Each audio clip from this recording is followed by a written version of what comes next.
Hello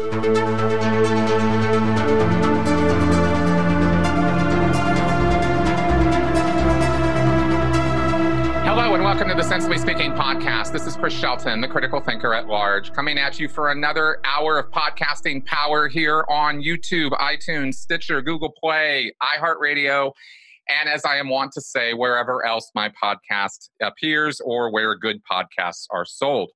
So this week, we are continuing to address social issues, things going on in America right now, specifically around the Black Lives Matter movement. And some, I've done a couple of podcasts with Benjamin Boyce, with Dr. James Lindsay, and presented some information about, some difficulties or differences of opinion that, or concerns, actually, not really even differences of opinion. It's really more concerns I've had about some of the core ideological principles of BLM, while at the same time needing to stress over and over again that I am all about the social change that is being pushed for here. And this has been difficult because this is a nuanced conversation, and nuance is generally where, well, the internet, Twitter specifically, I say this all the time, but generally the internet is where nuance goes to die. And so, through our YouTube channels, we all try to get a voice, get ourselves out there, get heard, see what we can say that might help move the ball down the road. And that's all I want to do. And I think that some people have perhaps misunderstood my intent because, for example, I have only been talking to white people about this, which I find myself a little bit like, really? But I get it. I actually do. I mean, it makes sense. And it's because we're talking about Black Lives Matter. So about a week or two ago, I was on a podcast called In Black and White, which is part of the YFNA network. And to be accurate about that. And I got a chance to discuss this with the host and a couple of people of color who were on the show to discuss this issue. And I thought we had a pretty good show. I thought it went pretty well. So I've invited one of those people to my show here, and his name is Rick Lockhart II. And he is a fellow YouTuber and radio personality. In fact, I want to get this 100% right because I want y'all to be able to look him up and subscribe to that channel because I think it's worth looking at. The two shows that he is part of are In Black and White and also Color Full Circle with Rick and Al. So, Rick, welcome to my show. Thank you so much for having me, Chris. I really appreciate it. Thanks for the introduction so that people can find where we are and look us up. As you mentioned, the newly released show, In Black and White on YFNAnews Network. You can find it at youtube.com/YFNAnews. And Color Full Circle is a show that is kind of on a little bit of a hiatus at the moment, but it's a platform that my fiance and other half get a chance to discuss issues or obstacles that affect the communities that we identify with. So whether it's being Black or being gay or being male or being Christian or what have you, we talk about those issues and find a full circle resolution or resource for those obstacles. So I really appreciate being on the show today. Awesome, man. Well, I appreciate having you on. And let's see. First off, thank you for clarifying the shows and everything. What got you into this stuff in the first place? Getting up on YouTube, putting yourself in front of a camera. Everybody kind of knows why I'm doing this. I got into this because I got out of a damn cult, right? And I was like, sure.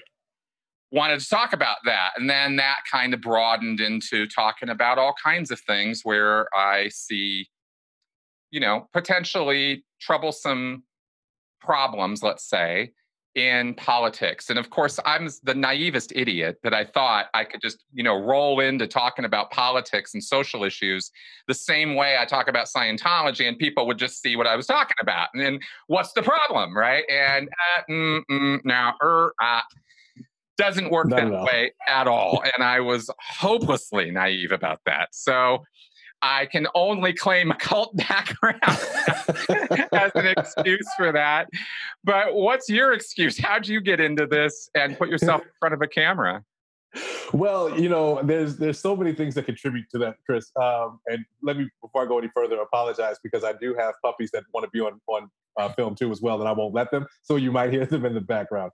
There a few things. I've always been told, and I think I've inherited this naturally from my father. This voice for radio, and about in 2016 when I moved back to Chicago, I got an opportunity to join a network called Intellectual Radio, which was .com, which was an internet platform radio that was live streamed. So I created this show called Rick's Room, and RIXROOM. And Rick's Room was an opportunity for me to kind of engage in that radio show kind of personality. But because it was live streamed, that kind of gave me the into the live streaming world, if you will. If we fast forward, Ethan, my co-host on In Black and White, reached out to me not too long ago, well, quite a bit ago actually, and really wanted to get involved with podcasting and so on and so forth, and said, I really want to do a show with you. And we never really got around to formatting an actual show. But I told him at that point I was like, whatever show we do, it has to be in black and white, because for obvious reasons, I'm black, he's white. However, when the situation with Ahmaud Arbery took place, I was outraged. It was really outrageous to me that I had not seen any one of my white friends post about their outrage about what happened to Ahmaud Arbery. And it really sparked the conversation about why is that? And here is where the need needs to be. The conversations have been taking place with Black Americans about racial injustice for decades, centuries now. So I reached out to Ethan and I said, hey, you have a great network that this could really be a conversation that we can have. And we started from there discussing the incident of Ahmaud Arbery and his murder in the middle of the street. And from there, and the viewership and responses that we got, it really spawned into creating the show In Black and White, where we get a chance to tackle those racial conversations that really need to be had. And we've been kind of growing ever since. We decided to launch the YFNAnews network from there. So if anyone watching this has not had a chance to subscribe, please head on over there, click that subscribe button, like the videos, and hit the alarm button for the alerts. Shameless plug, but that's kind of how we got started in that. Plus, I've done a lot of theater. I've been in restaurant hospitality for over 20 years. So, that kind of being in front of people has been something that I've been predispositioned to for quite some time. Makes sense. And where did you grow up and get educated? So I am originally from Chicago, the Chicago West Side, as well as the western suburbs. Very interestingly enough, although growing up in communities that were predominantly Black, my mother, because of the generation, of course, that she was born in, really wanted to aim to give me the best of both worlds. So while I lived in predominantly Black neighborhoods, I attended schools that were predominantly white. Her mentality in that was, unfortunately, in our society, especially from when she was, growing up and being employed, that Black people have to perform 10 times better to even be considered equal. And what you wanted me to have is the perspective of what kind of white America looks like versus Black America, and understand both worlds to be able to really progress through both mindsets, if you will. So growing up on the west side of Chicago, I made it all the way up to some college, and decided that restaurant hospitality was the way that I wanted to go. I really had a knack for people and enjoyed being of service. And I think that is what really yielded to the humanitarianism that I feel and really go after, which I think is one of the other things that Ethan's goal was with creating the YFNAnews network, was to really have those humanitarianism conversations. And that's where I was able to fit in with that network as well. But about 20 years and working in restaurants from all different levels as an hourly server, all the way up to, I think the highest position that I've gotten was a area leadership level position, where I was responsible for supporting training and development and operations in 16 restaurants in the Northeast, which for all that are watching probably know or have heard of, the Cheesecake Factory. I spent the bulk of my years learning and operating with them, and I learned a great deal about not only how to engage with people professionally and hospitably, but also manage people hospitably and professionally. And I think that really has driven the focus that I have for the activism that I try to get into when it comes to things that are close to me, whether it be being gay or being Black, which I think this new term intersectionality is is the movement there for that. So that's kind of what I guess my education has really been in my livelihood so far. Makes sense. And Cheesecake Factory is one of my favorite places to eat. I Well, love that. you have you don't have a new concept that I recently started working with, which is called Cooper's Hawk, which gives you a dining experience along with a working winery attached to it as well. So you get that Napa Valley experience all across the country.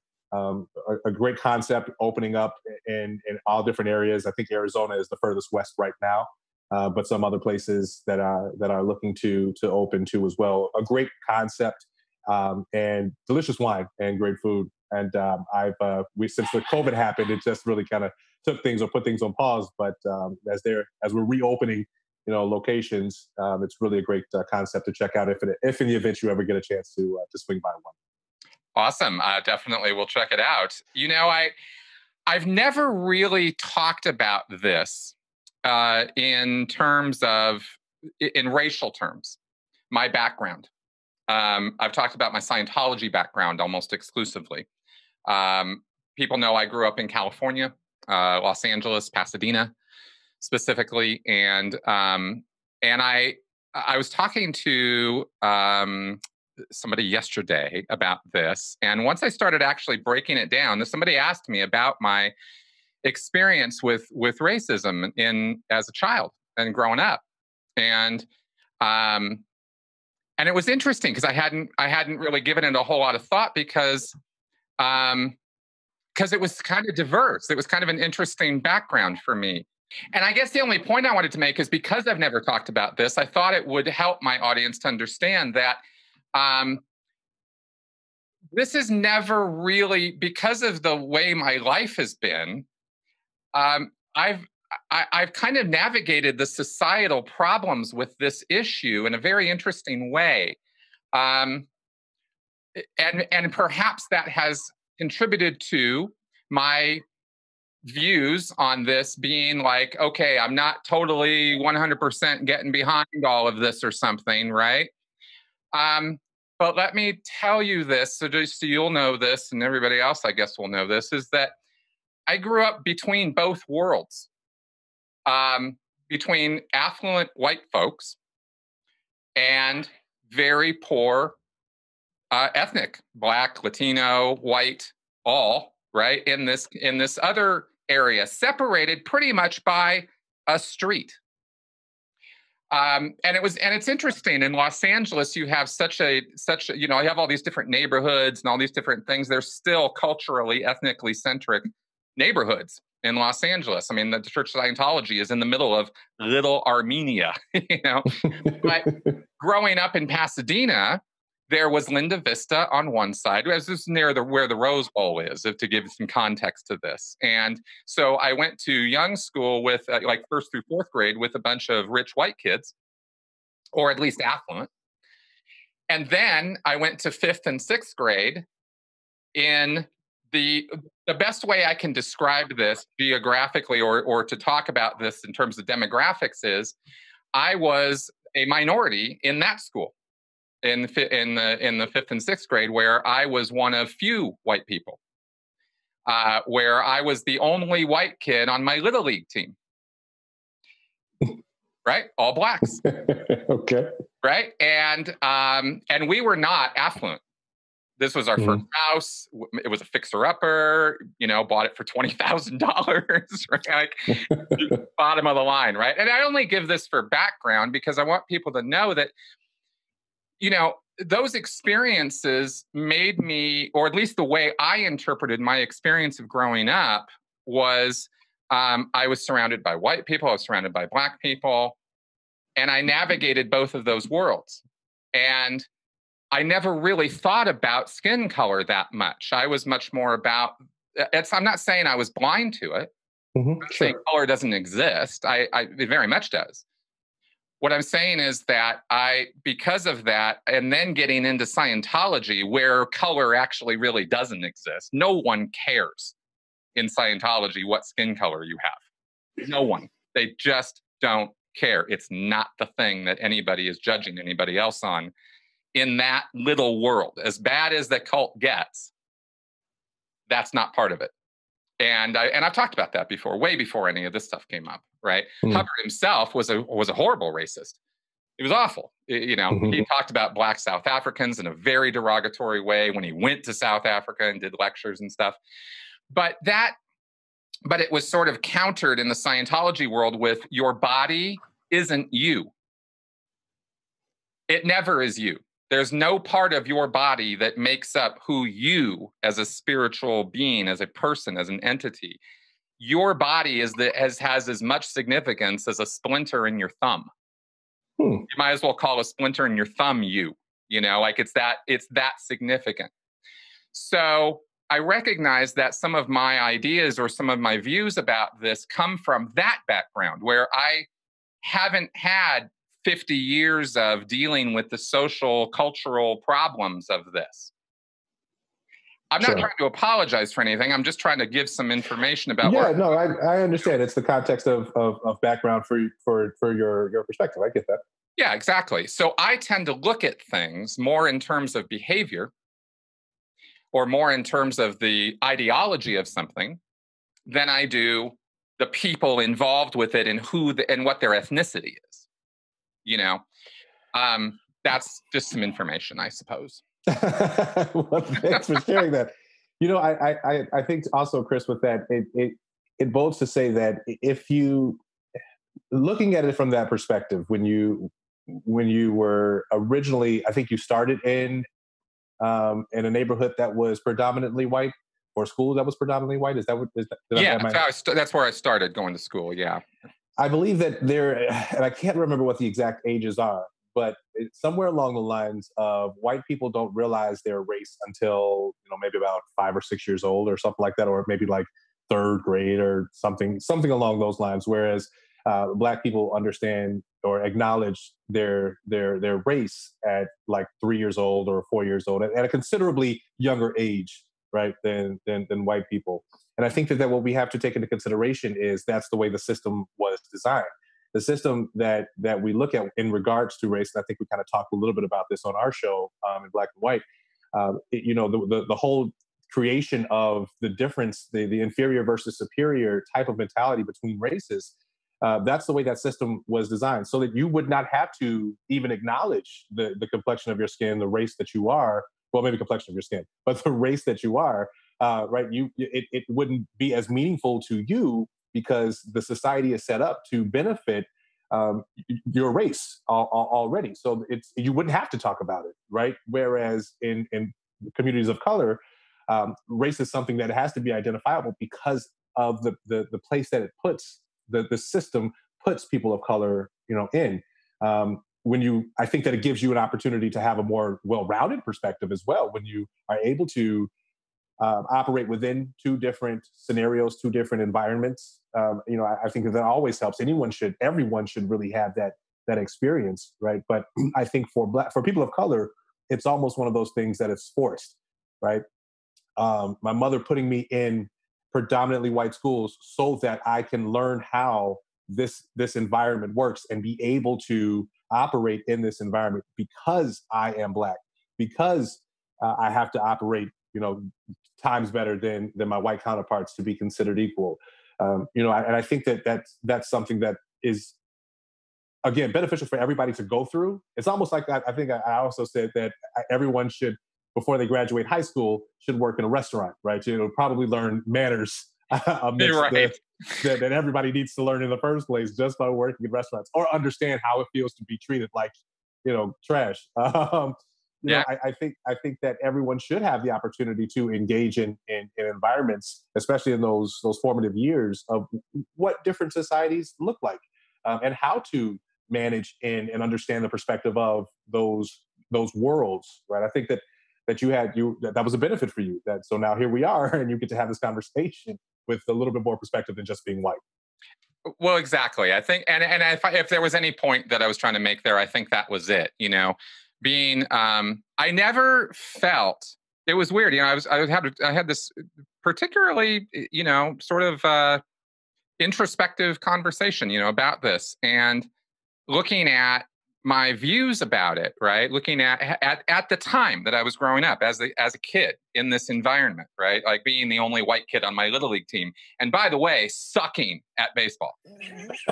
Sucking hard at baseball. Like I was afraid of the ball, never caught it, couldn't hit. I mean, I sucked, right? Yeah, I learned at a very young age that playing t-ball, that softball, baseball, none of that was for me. Yeah, me too. Me too, right? Lost my mitt one night. My dad was about, fit to be tied. I mean, it was bad.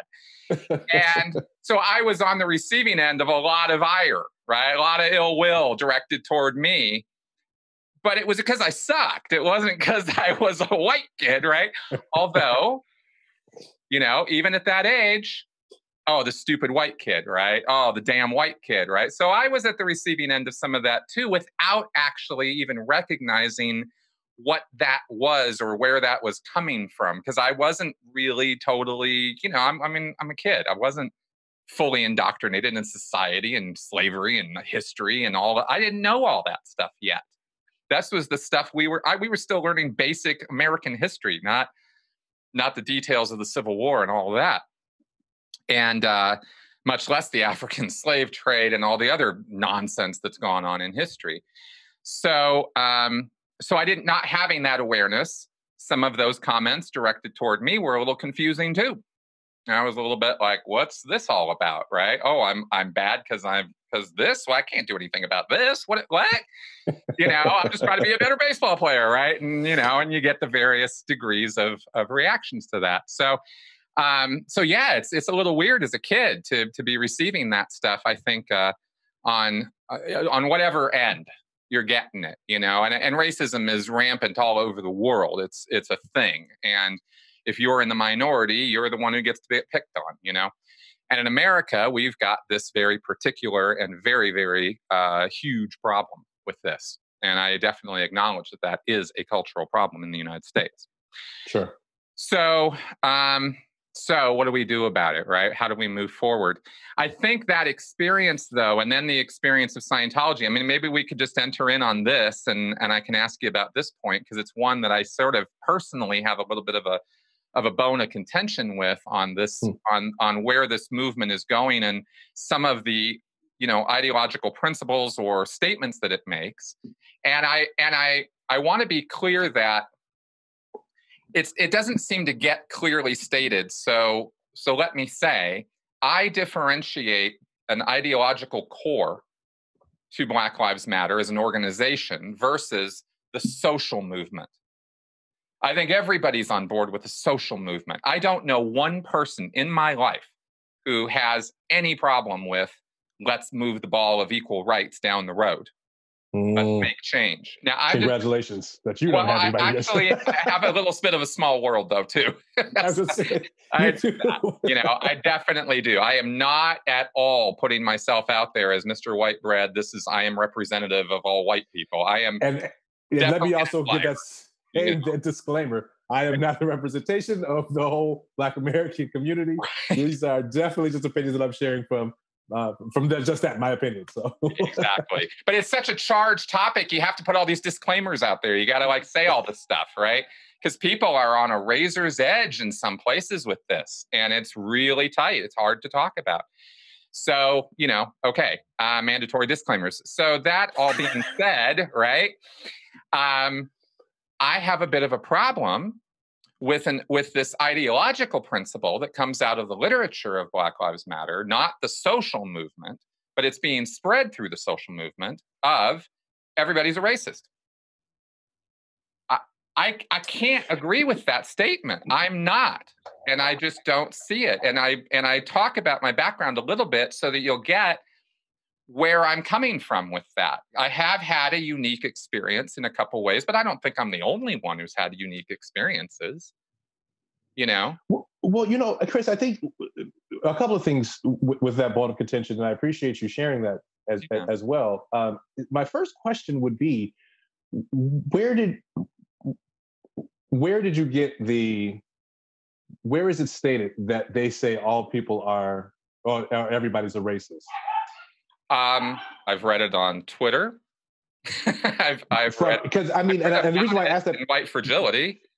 Well, I was going to say, so, you know, Black Lives Matter movement, Black Lives Matter, the organization on their, you know, their actual site. And I had to go through because there has been a lot of conversation around this organization. They get bastardized repeatedly. They are affiliated with terrorism. You know, there's just all of these things that are thrown at this group that was literally born out of the treatment of Black lives at the hands specifically of police officers, but has grown into just racial injustice and all Black lives, including the LGBTQ community, which I personally admire about the organization, and we can get into why a little bit later on. But I think that I have not seen them specifically push for like everybody's a racist. I did read the book White Fragility, and you know the whole title of it, why race is so difficult for white people to talk about, or why it's difficult for white people to talk about race. And I think that in reading that, in the definition that she gives of racism, and because of the benefit that white people are afforded because of the white supremacist society that America has, that there are actions that the inherent biases, as you coined or as you discussed on our show. I think that when we look at inherent biases as racist behavior, or could be racist behavior, depending on how those actions may affect someone who is in that marginalized community. Specifically, we're talking about race, right? So if in the event you may not think that you're racist, in fact, I'll give you an example. When you introduced me, and this is not to go back and redo or anything like that, but just to kind of highlight this as an example. when you introduced the show in Black and White, you mentioned that you were on the show with the host and some people of color, and then went into I invited one of them on the show. When in fact the host of the show are both Ethan and I, and it was really more so you and Cynthia as guests. But your perspective kind of went towards, or at least the way relating that perspective was that there were people of color on the show, and that you invited one of them on your show. I could potentially, as a person of color, have said, "Wow, that almost seems as though it was directed towards bringing me on the show because I'm a person of color to talk about this with someone of color," but not even understand or not presuming that I was actually one of the hosts of the show rather than a guest, right? When things like that take place, right? If it isn't racist to me, it could potentially be racist to somebody else, and that still is racism, although I may not take it as being racism. So you have these actions that potentially can take place and affect people differently within marginalized communities. And I think that when we talk about racism, and specifically in the book from Dr. D'Angelo, when she highlights that, it's to highlight the fact that this behavior, although may not be racist to one, is inherently or potentially racist to someone else, and it's the behavior itself that's the racism and where that derives from. Black Lives Matter isn't an organization, at least again, like nothing that I have read that says that everyone is a racist. But what they are highlighting is the need for the end of white supremacy, white people being this supreme, superior race, and the push for the mindset to change from people of color, specifically Black people, being inferior. Instead, Black people having equity and equality, right? Within our society. That's a great response, and let me please respond back. Because funny thing, the reason I thought that the host of the show was a white guy is because he's the one who reached out to me and invited me onto the show. And I just connected those two dots immediately. Had nothing to do with the color of his skin, your skin, anybody's skin, right? Had to do with the fact that he's the one who reached out to me. So I immediately made the connection in my head. He's the host of the show.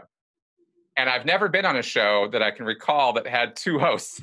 And so I just didn't go there mentally, right? Now, I have a question about what you said, though, because, and by the way, the everybody's racist thing actually comes out of critical race theory.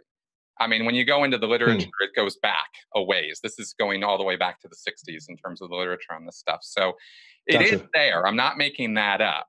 But you do have to dig a little bit. And I've definitely had, in fact, I had a whole Twitter argument with a white friend of mine about how we are all racist because of implicit bias. And I pushed back because I said, look, I'm all about implicit bias. I've done videos about it, but I don't happen to think we all share one implicit bias. And that's the statement that's made by critical race theory. So that's ultimately where that goes back to. And I can't even tell you right now, I can't sit here and list off all the names. It's a deep dive into that topic. There are weighty books to read to get through that stuff, which is why I've done 2 hours long podcasts with Lindsay about it, just so, because he's the expert that, can cite the sources and break it all down. And he's done so on this platform. So I'm not going to try to repeat all that here. I'm just saying that's where it comes from. And I've actually literally had arguments with people about it. So it's a thing. I'm curious about something you said, though, and that is that, okay, here is an action, an empirical, observable action that occurs in the real world. I fail to acknowledge that you are the co-host of that show. Legit error. Definitely wrong on my part to do that. Now, was it racist for me to do that? Now we have a little bit of mind reading going on. Right? Because if I say it wasn't, and I explain myself as I just did, but somebody interprets that action, which in and of itself is an action that we don't really know a whole lot about the intent of, except for what I know in my head caused me to do that, which I can explain and even apologize for. But was it racist? Was it based on race that happened? And is it because of some antagonism on my part towards that race that I would do that? That's where I think we're getting into some mind reading. And so I want to ask you about that, because you seem to say it's interpreted that way, therefore it is, or somebody could perceive it that way and therefore it is. And I wanted to clarify that. Is that what you're saying? Is that because somebody perceives it that way, that it is that way? Because I don't know that that's true. Sure. So let's look at it a little bit further. Sure. If I were to say, Chris, I actually felt like, that could have been racist. And you would say, well, then you would define, this is how you came to the conclusion of Ethan being the host and not myself. Even then, if I would push back and say, well, while you were on the show, you may not have paid attention to the introduction of the show, where I introduced myself as the host, as well as Ethan introducing, actually, he does this all the time. He introduces himself as a co-host and calls himself the resident white boy. It's funny. However, I would then say, well, let's look at that for a second. Even though there's this information that has been laid out for you to say, well, Rick is actually a host of the show. And even with the bio of co-hosting the show with Ethan too as well, all of that information being given to you, your introduction still skipped over that and didn't connect those dots. Could it potentially be that the implicit bias that you may have subconsciously is the fact that Ethan, being the adjoining race that you all share, is the reason for overlooking that, right? Is there potentially a bias there? And then we would have to start to kind of look into that a little bit. What really happened there, if that potentially was something that was, inherently because of the perspective that you may have on race based on your upbringing and things that you've been through, experiences, so on and so forth, that creates those implicit biases. I think that what happens then is, when you get to that ability to kind of look into those things nuancedly, if in the event it affects or comes across to someone who is within that marginalized community as impactful to them as a part of that marginalized community, then there has the potential for it to be, in this particular case, the marginalized community being Black, the overall incident being regarding race or around race, that the behavior itself or the action itself was in fact racist, right? I think that becomes a very nuanced and detailed breakdown of having to look through how we got to that point to indicate, if it was racism and how potentially it was racism. I don't think that it's necessarily how someone interprets it, but at the same time, I do think that is something to consider. When you talk about any type of indication, impact, or provided obstacle given from a superior to inferior. Let's take a look at it from a perspective of being this patriarchal society that we have. If I were to create or engage in an action, if you or I were to engage in an action that affected or impacted a woman, because because we're implicitly biased to be, in this masculine culture or male-driven society, that what we do is right or what we do is okay, or so on and so forth. If there was an action that we did completely oversighting the fact that it impacted a woman and her experience in the marginalized community of being a woman, right?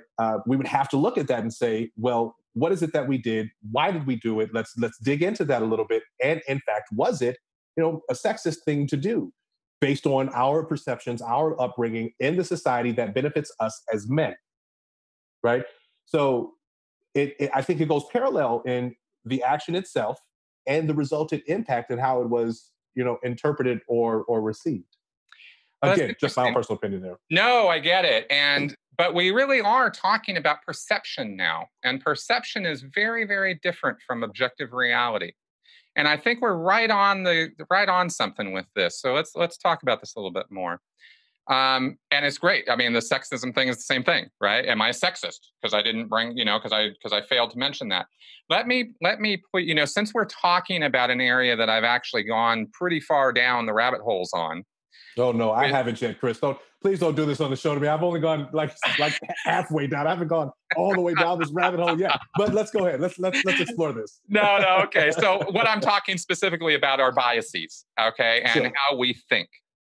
And let me go there because I think this is actually important, okay? There is more going on under the hood up here, so to speak, than just bias. There are tons of implicit, explicit biases we develop over time, through education, culture, language, et cetera, et cetera, et cetera. There are also, and this is actually fairly new in the area of neuroscience, but this has been a cognitive theory in cognitive psychology for quite a while, this thing called confirmation bias. And predictive, and in neuroscience, the cognitive psychology talks about confirmation bias, where you basically look for and absorb and assimilate pieces of information in any body of knowledge, verbally, written, whatever, that confirms what you already think. And we tend to negate information that doesn't confirm what we think. It just happens. It's not something you have to think about. You have to work to overcome it. It's a natural process. Neuroscience is teaching us that the reason for that is because of something that they're calling predictive coding, where the way the brain operates is a little counterintuitive. And I'm not going to go into some big lecture about neuroscience right now. What I'm going to do is I'm going to summarize this to: we see and hear and perceive what we expect to perceive, not what's really there. And this is a really important point because this explains almost all of the logical fallacies that exist. And there's a long list of logical fallacies that we engage in. And one of the reasons that we use these or engage in these logical fallacies is because the way our brain biologically, this is neurons, this is not an opinion. The way they actually work mechanically is that they are predicting what you're going to perceive before you actually receive the perception and feed it to you. And if the perception that you receive is different from what you are thinking it's supposed to be, and it somehow gets through the biases, that's when you have the moment of surprise. This is how people come up and shock you or surprise you. You didn't expect it coming. You didn't predict for it. You're walking into a room, you expect to see XYZ. Somebody jumps up from behind a curtain and startles you. Well, that you didn't predict that was going to happen. And that momentary shock that we all experience, that little moment of what just happened, is the moment where your brain is recalibrating its new perception with what you predicted to happen, which was wrong. And so now you got to reprocess it. It actually takes time to do it. And the reason I point this up is just to really harp on this thing we've come up with this me forgetting this thing about you being the co-host, which is totally legit. Like I said, it was definitely an error. Oh my God, Chris, you're such a racist. You didn't even know that I was a host of this show. Oh. No, right? But here's the thing. Once I establish in my mind that Ethan's the host, everything that confirms that goes right in. And everything that is counter to that, so like you said, you present me with the information. You tell me you're the co-host. I literally heard those words, but they don't process because I've already made up my mind who the host is. You see what I mean? And so then we assume, and here's my problem with this sort of assumption of this bias is, yes, implicit bias definitely exists. And yes, I could have an implicit bias that, Black people are not worthy of being hosts of shows. And so therefore, I just don't receive that information. Or I could have a whole nother reason for receiving that piece of information and not processing it well, based on the fact that I've just thought, I just took it wrong. I just didn't get it, Point is not to make me right. Point is that these mechanisms of mental cognition, this is how we think. And I only push back because I want to point out that we then assume we know why somebody's thinking the way they're thinking. And we assign, in this case, a racial component to it. And I have to say something about that because I go, well, doesn't that also kind of speak to your perception bias if everything I do is judged through a lens of racial judgment? And I have to say, I got bias, but so do you. So we have to temper both ends of that. You know what I mean? And this is entirely different conversation from the history of abuses and all, the history is the history. I'm not arguing any of that. I'm saying right here, right now, between you and me, could we both have biases that are entering into this picture to make us think there might be something else going on than there really is? Sure, and I think that's when you have the like I mentioned the conversations to dig into that a little bit to understand how did that happen, right? Yep. Rightfully so. And I won't go through all of the psychological terms and nuanced terms and neurological terms you just went through. Sorry, can rewind for that. I go there sometimes, and I know it. Okay. I know it. I get a chance to learn as I'm on your show, Chris. Thank you so much for that. I don't even have to pay for this. I think that's why those conversations are important and why they need to happen to get to the underlying root of how did this happen? Where did this come from? How did we arrive to this and miss this? Right. In addition to that, though, I would ask, well, when we talk about, and maybe this might be another brief lecture that you can share, how are biases formed, implicit or explicit? Right? Are they? Oh, I'm sorry. Go ahead. No. I was just going to say, is it a combination of your experiences versus what you see on TV and you're exposed to, right? Things that are trained in the womb versus when you come out of the womb versus when you're able to actually understand and hold on to retain information, right? How are these biases formed? And when we talk about all of the neurological terms you just mentioned taking place, I won't go through this list again. When it takes place, does it take place, through a lens of biases? And if it's taking place through the lens of biases, where were those biases created? How were those biases formed? And is that how we came to this? We arrived at this outcome. I think that's when we talk about having to have those conversations to go into where those came from. Exactly. And I this is why I'm all about the conversation. And this is exactly why I want to have it with you. For example, and this is and the reason why this stuff is important to me, and I guess I haven't made myself clear enough times about it, is I want this to succeed. I want the ball of human rights to be pushed down the road. I want this to become a reality. I want people to have the same view I have about other people, which is I don't care what your body looks like. I don't care. I see it. I'm not saying I'm colorblind. That's bullshit, right? I'm saying that I don't care. I care what value you bring. I care what you have to say. I care what you can do for the world, you know, that kind of thing, right? So that's where I want to get everybody to. Well, And hey, it let me go frustrates ahead me and to see some things get in the way of that, you know? sure, sure. And let me second that for you, everyone that's watching or listening. Chris really wants the ball of justice and equality to succeed. I know this about him. We've had this conversation before. He actually does. Maybe it'll help out if a black guy says it too for you. Thank you. Listen, I think also though we have to be careful when we talk about the whole conversation about seeing color, understanding color, but not necessarily not caring about color. But as you said, understanding the value that each experience from each background and every walk of life is able to contribute. There is value there in everything and in all of us. And I think that's what is supposed to make our country unique, in that we are a country full of people from everywhere else that have had that came to this country from different backgrounds and different walks of life to potentially try and add value, or at least that was supposed to be the case. If black people were brought over instead of not as slaves, but as actual citizens, the contributions that could have been made, from just being citizens or what have you. I think that we have to highlight the fact that it's really about seeing the value in the color or the background and the walk of life that is brought to the table for the success and progress of our society and our culture and our way of life. Fair enough. I think my views on that are tapered by or formed by my Scientology background. In that I was part of a group where literally no one cared. Your body just wasn't important.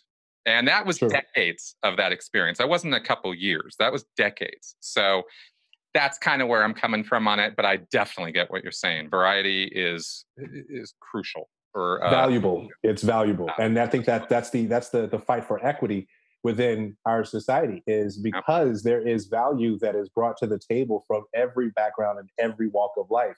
But when you have people in leadership positions that diminish or demean that value of individuals from other places, then we perpetuate this idea that there is an inferior and a superior, and we can never get to the equality and equity portion of the value that each walk of life and each background or each color, in a sense, brings to the table. Yeah, exactly. In terms of going back to the question you asked about where biases are formed and stuff, let's go ahead and talk about that for a second, because I think it has a lot to do with where everybody is kind of coming from on this. I had a lot of bad experiences with Scientologists.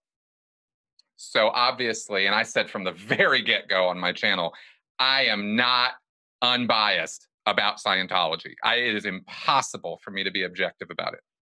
And that'll be true for the rest of my life. Let me go ahead and throw this out there for this disclaimer. These are Chris's views about Scientology. I don't want to be attacked. Just going to put that out there. Thanks. You're going to be fine. Don't even worry about it. You're fine. Not one guest on my podcast has ever been gone after by Scientology. And I've had therapists on here trashing Scientology. So no worries about it. This is not a Scientology conversation. I only use it because my audience understands it. And everybody pretty much knows at this point how toxic and destructive Scientology actually is. And it is that way. That's true. There's no lies there. So you have this really bad thing and you talk about it in a bad way because that's where I come from. But I recognize that I am not objective about it. I had too much lived experience and suffered too much abuse from it. So I get it. I have all kinds of biases about Scientology. Therefore, when I see a Scientologist like Tom Cruise donate money to a charity, like, $1 million or something, it'd be really something significant, I just can't give the guy credit. I just can't. I just know Tom Cruise is a dick, and not just because of his beliefs. The guy actually took advantage of people in a really horrific way, right? He did things which I've laid out in, numbers of times. So I know he's not a good guy, but then he does a good thing and I just can't acknowledge it. I just can't, right? So I get it. I actually, that's a bias. That was formed not at the hands of Tom Cruise. I've never met Tom Cruise. But I sure as hell have met Scientologists, right? And I certainly have met David Miscavige, his best friend, and I know what they get up to. So so everything I view about that subject and about him is through that lens. It is very, very easy for me to understand. Incredibly, I completely agree that when you are brought up in a society where you are considered a second-class citizen just because of factors you never had any control over, such as your skin color, your ethnicity, your language, your education, et cetera. I mean, there's so many things we never got any chance to talk to have any choice in at all. Where we were born, who we were going to be friends with, what race we were going to be part of, what language we were going to be speaking, where we were, all of it, what family we were going to be born in, what socioeconomic status we were going to have. None of us got asked. It's just, here you go, make do, right? And away you go. So we all have that to start with. We didn't get any choice in the matter. And then we are raised in that environment where nobody's consulting our understanding as a 2, 3, 4, 5-year-old as to what religion we're going to be, et cetera, et cetera. There's just stuff is just dumped on us. And then when we finally start developing critical thinking skills and get past the hormonal rages of teenage years. Because that does happen, yeah. Yes. Yeah, yes, I remember your brain's not even done forming until you're 25, right? So right. You finally, after all these years and all this crap has been stuffed into you, now you're supposed to be a great human being. And you're like, okay, right? According to the value system that was shoved off on you.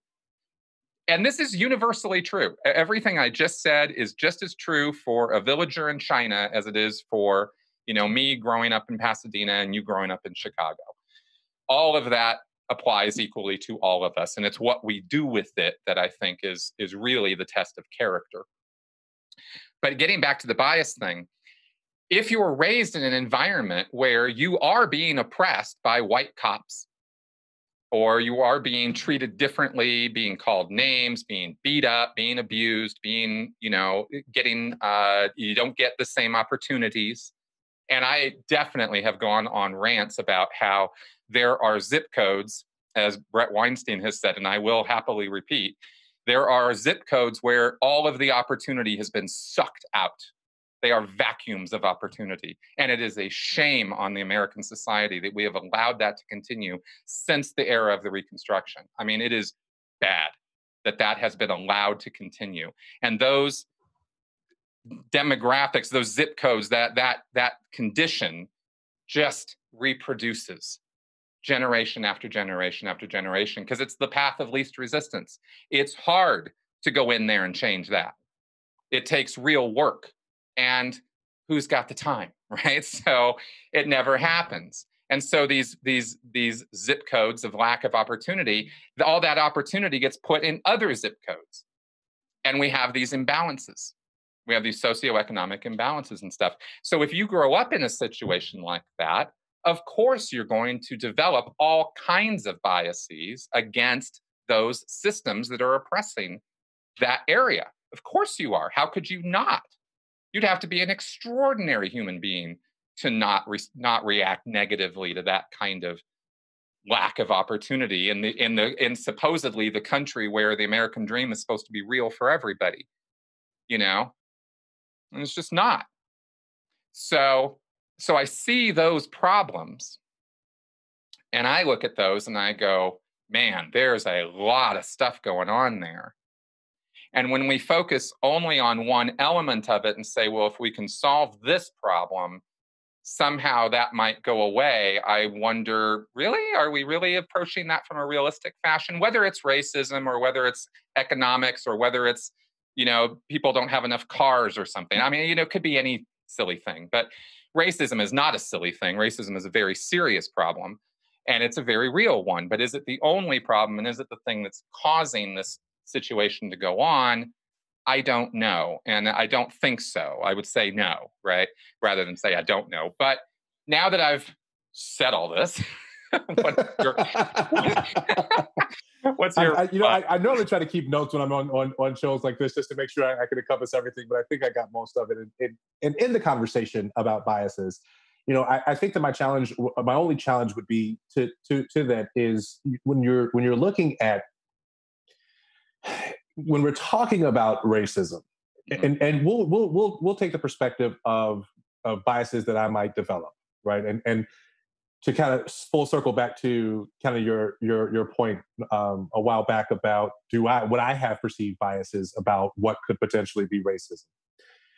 When you look at at racism in general, when we look at the system that's the oppressive system that we have in our society, which you've acknowledged, you went and described it in say a particular zip code, as we know in Chicago, the actions of redlining, right, where these are neighborhoods that were only designated for blacks. The white communities were the affluent communities because of all the resources going to those communities. And as you put it, these zip codes, specific zip codes, were no resources. So that means lack of money in schools and education, or activities, after school activities, extracurricular activities, right? No resources for that, no resources for job opportunities because there's no funding for businesses to go in.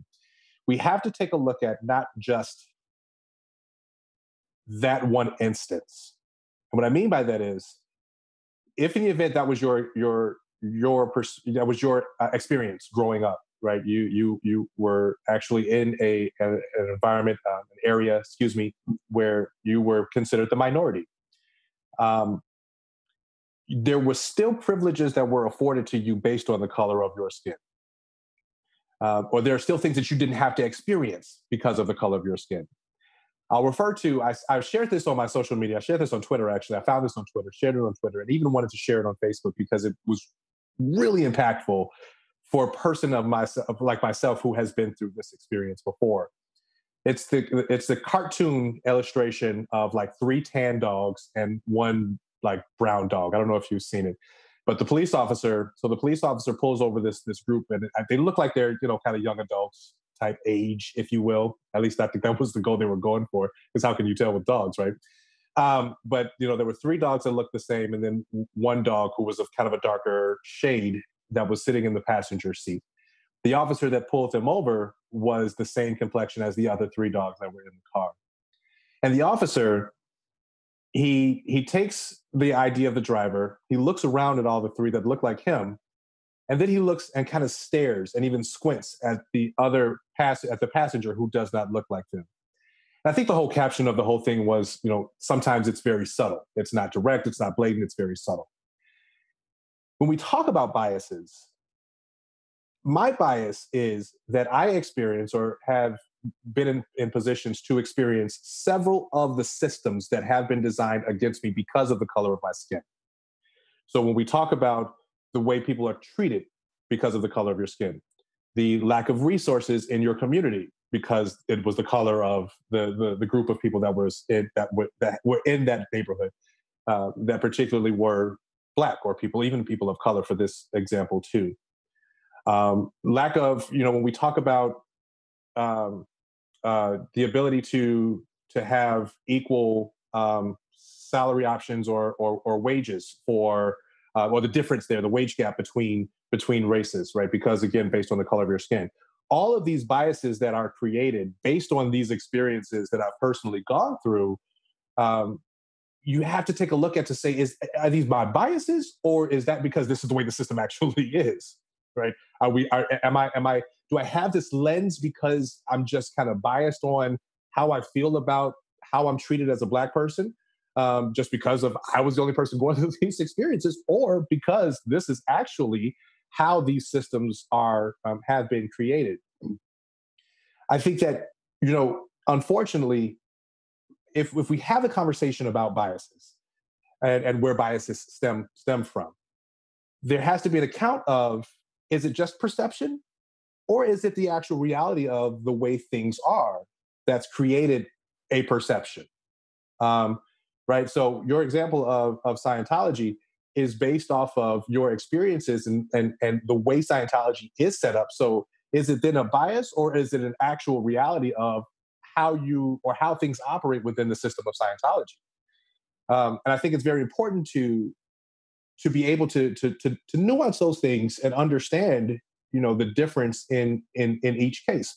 When we talk about racism, these are systems that are impacted from several different angles, right? We're looking at a community, a race of people, just based on the color of their skin. Not only is the mindset that we're supposed to be inferior based on the white supremacist system, But also, here is the attack of everything on this community from all different angles, so that there's like oppression from like everywhere, right? And then I love the gaslighting that gets thrown in when people are like, well, Obama made it to president, or we have these wonderful black people in politics, or people who have made it like Oprah.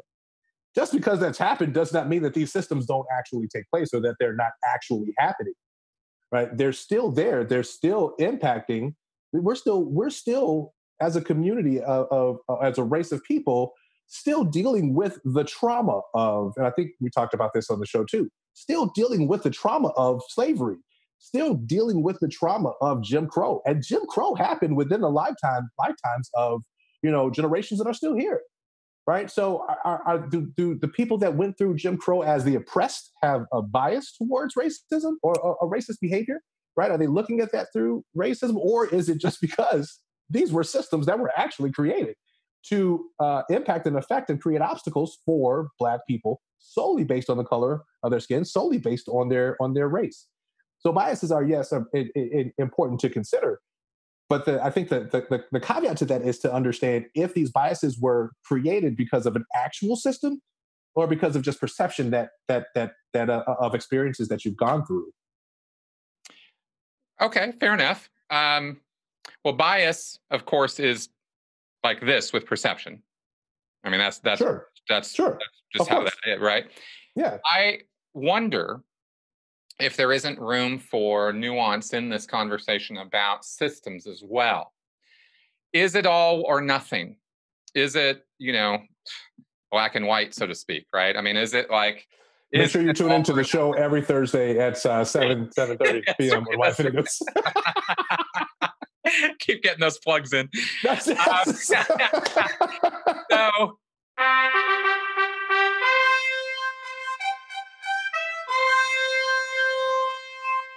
Hey, everyone. I want to introduce you to a new sponsor for my show, which I think is a vital service that, especially now, is something we might all want to avail ourselves of, and that is BetterHelp. If you are feeling anxious or sad or just want someone to talk to, who better than a licensed professional therapist? I know in the past there was some controversy with this, but that's been addressed, and I'm happy to endorse this service now. BetterHelp is a professional service which will assess your needs and match you with your own licensed professional therapist. And you can start communicating in under 24 hours. It's not a crisis line. It's not self-help. It is professional counseling done securely online. There's a broad range of expertise available, which may not be locally available in your area. This is actually a worldwide service, not just here in the US. You can log into your account anytime and send a message to your counselor. You'll get timely and thoughtful responses, plus you can schedule weekly video or phone sessions at your convenience instead of having to wait on theirs. BetterHelp is committed to facilitating great therapeutic matches, so they make it easy and free to change counselors if needed. It's more affordable than traditional offline counseling, and financial aid is available. I endorse this service, but check it out for yourself. Visit their website and read their testimonials. And if you sign up using my special URL, you'll get 10% off your first month. Look them up at betterhelp.com/Chris Shelton. Pretty easy to remember, right? That's betterhelp.com/Chris Shelton. Sign up today. Because it seems that the conversation seems to go in the direction consistently of kind of the wording, the words that are chosen. These are not by accident. And I feel that they frame the conversation. And framing's everything when it comes to propaganda, when it comes to group, I don't want to use the word influence. Let's say influence. I don't want to say manipulation. It's got nasty connotations to it, right? I mean, we're all manipulating, in a way, but I don't, let's not go there. I just mean when we're communicating to groups of people, we're trying to get them onto, a way of acting or a way of thinking, or we're trying to push things in a particular direction. Hyperbole has its place. Hyperbole, definitely exaggerated claims, hyperbolic statements are often made. Now, I think maybe more than ever before, tends to make things very, very rough. And I find myself reacting to that element of it more so than the truth that I see and have experienced. Because I've been on the receiving end of bad systems. I mean, if you're an American, you have the tax system, the justice system, the work system. I mean, we've all had things happen to us that we went, what the hell? You know, you can't get a refund on this happened to me a couple days ago. I can't get a refund on a service that I just paid for, which is, 2 days old, because sorry, you didn't give 30 days notice. And now I'm out $120. You're like, what the fuck? Like, what the hell, man? I just gave you money and you won't give it back to me and you didn't give me anything in return. What the hell? Did they know you were white, Chris? Did you pull the white card? You should pull the exactly, white card. right? So anyway, obviously our systems could use a little help sometimes, right? I guess, but where I'm pushing back a little bit, or where I'm trying to talking about here, is kind of like, okay,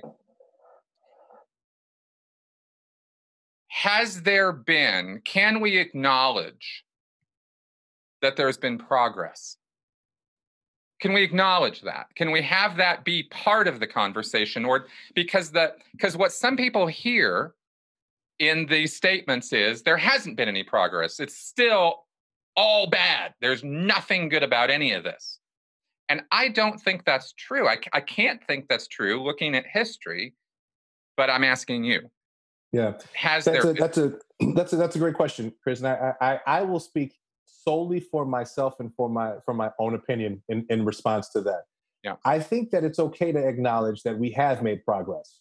I want to say that I'm not being hunted. If I go into any of the southern states, more than likely I could probably be okay without being hunted and lynched as often or as frequent as it was in the slavery or even Jim Crow era. Yes, we've made some progress, but I think unfortunately, when we talk about progress, I mean, if you want to just blanket and say we've made progress, sure, we can say there has been progress. We have people that are able to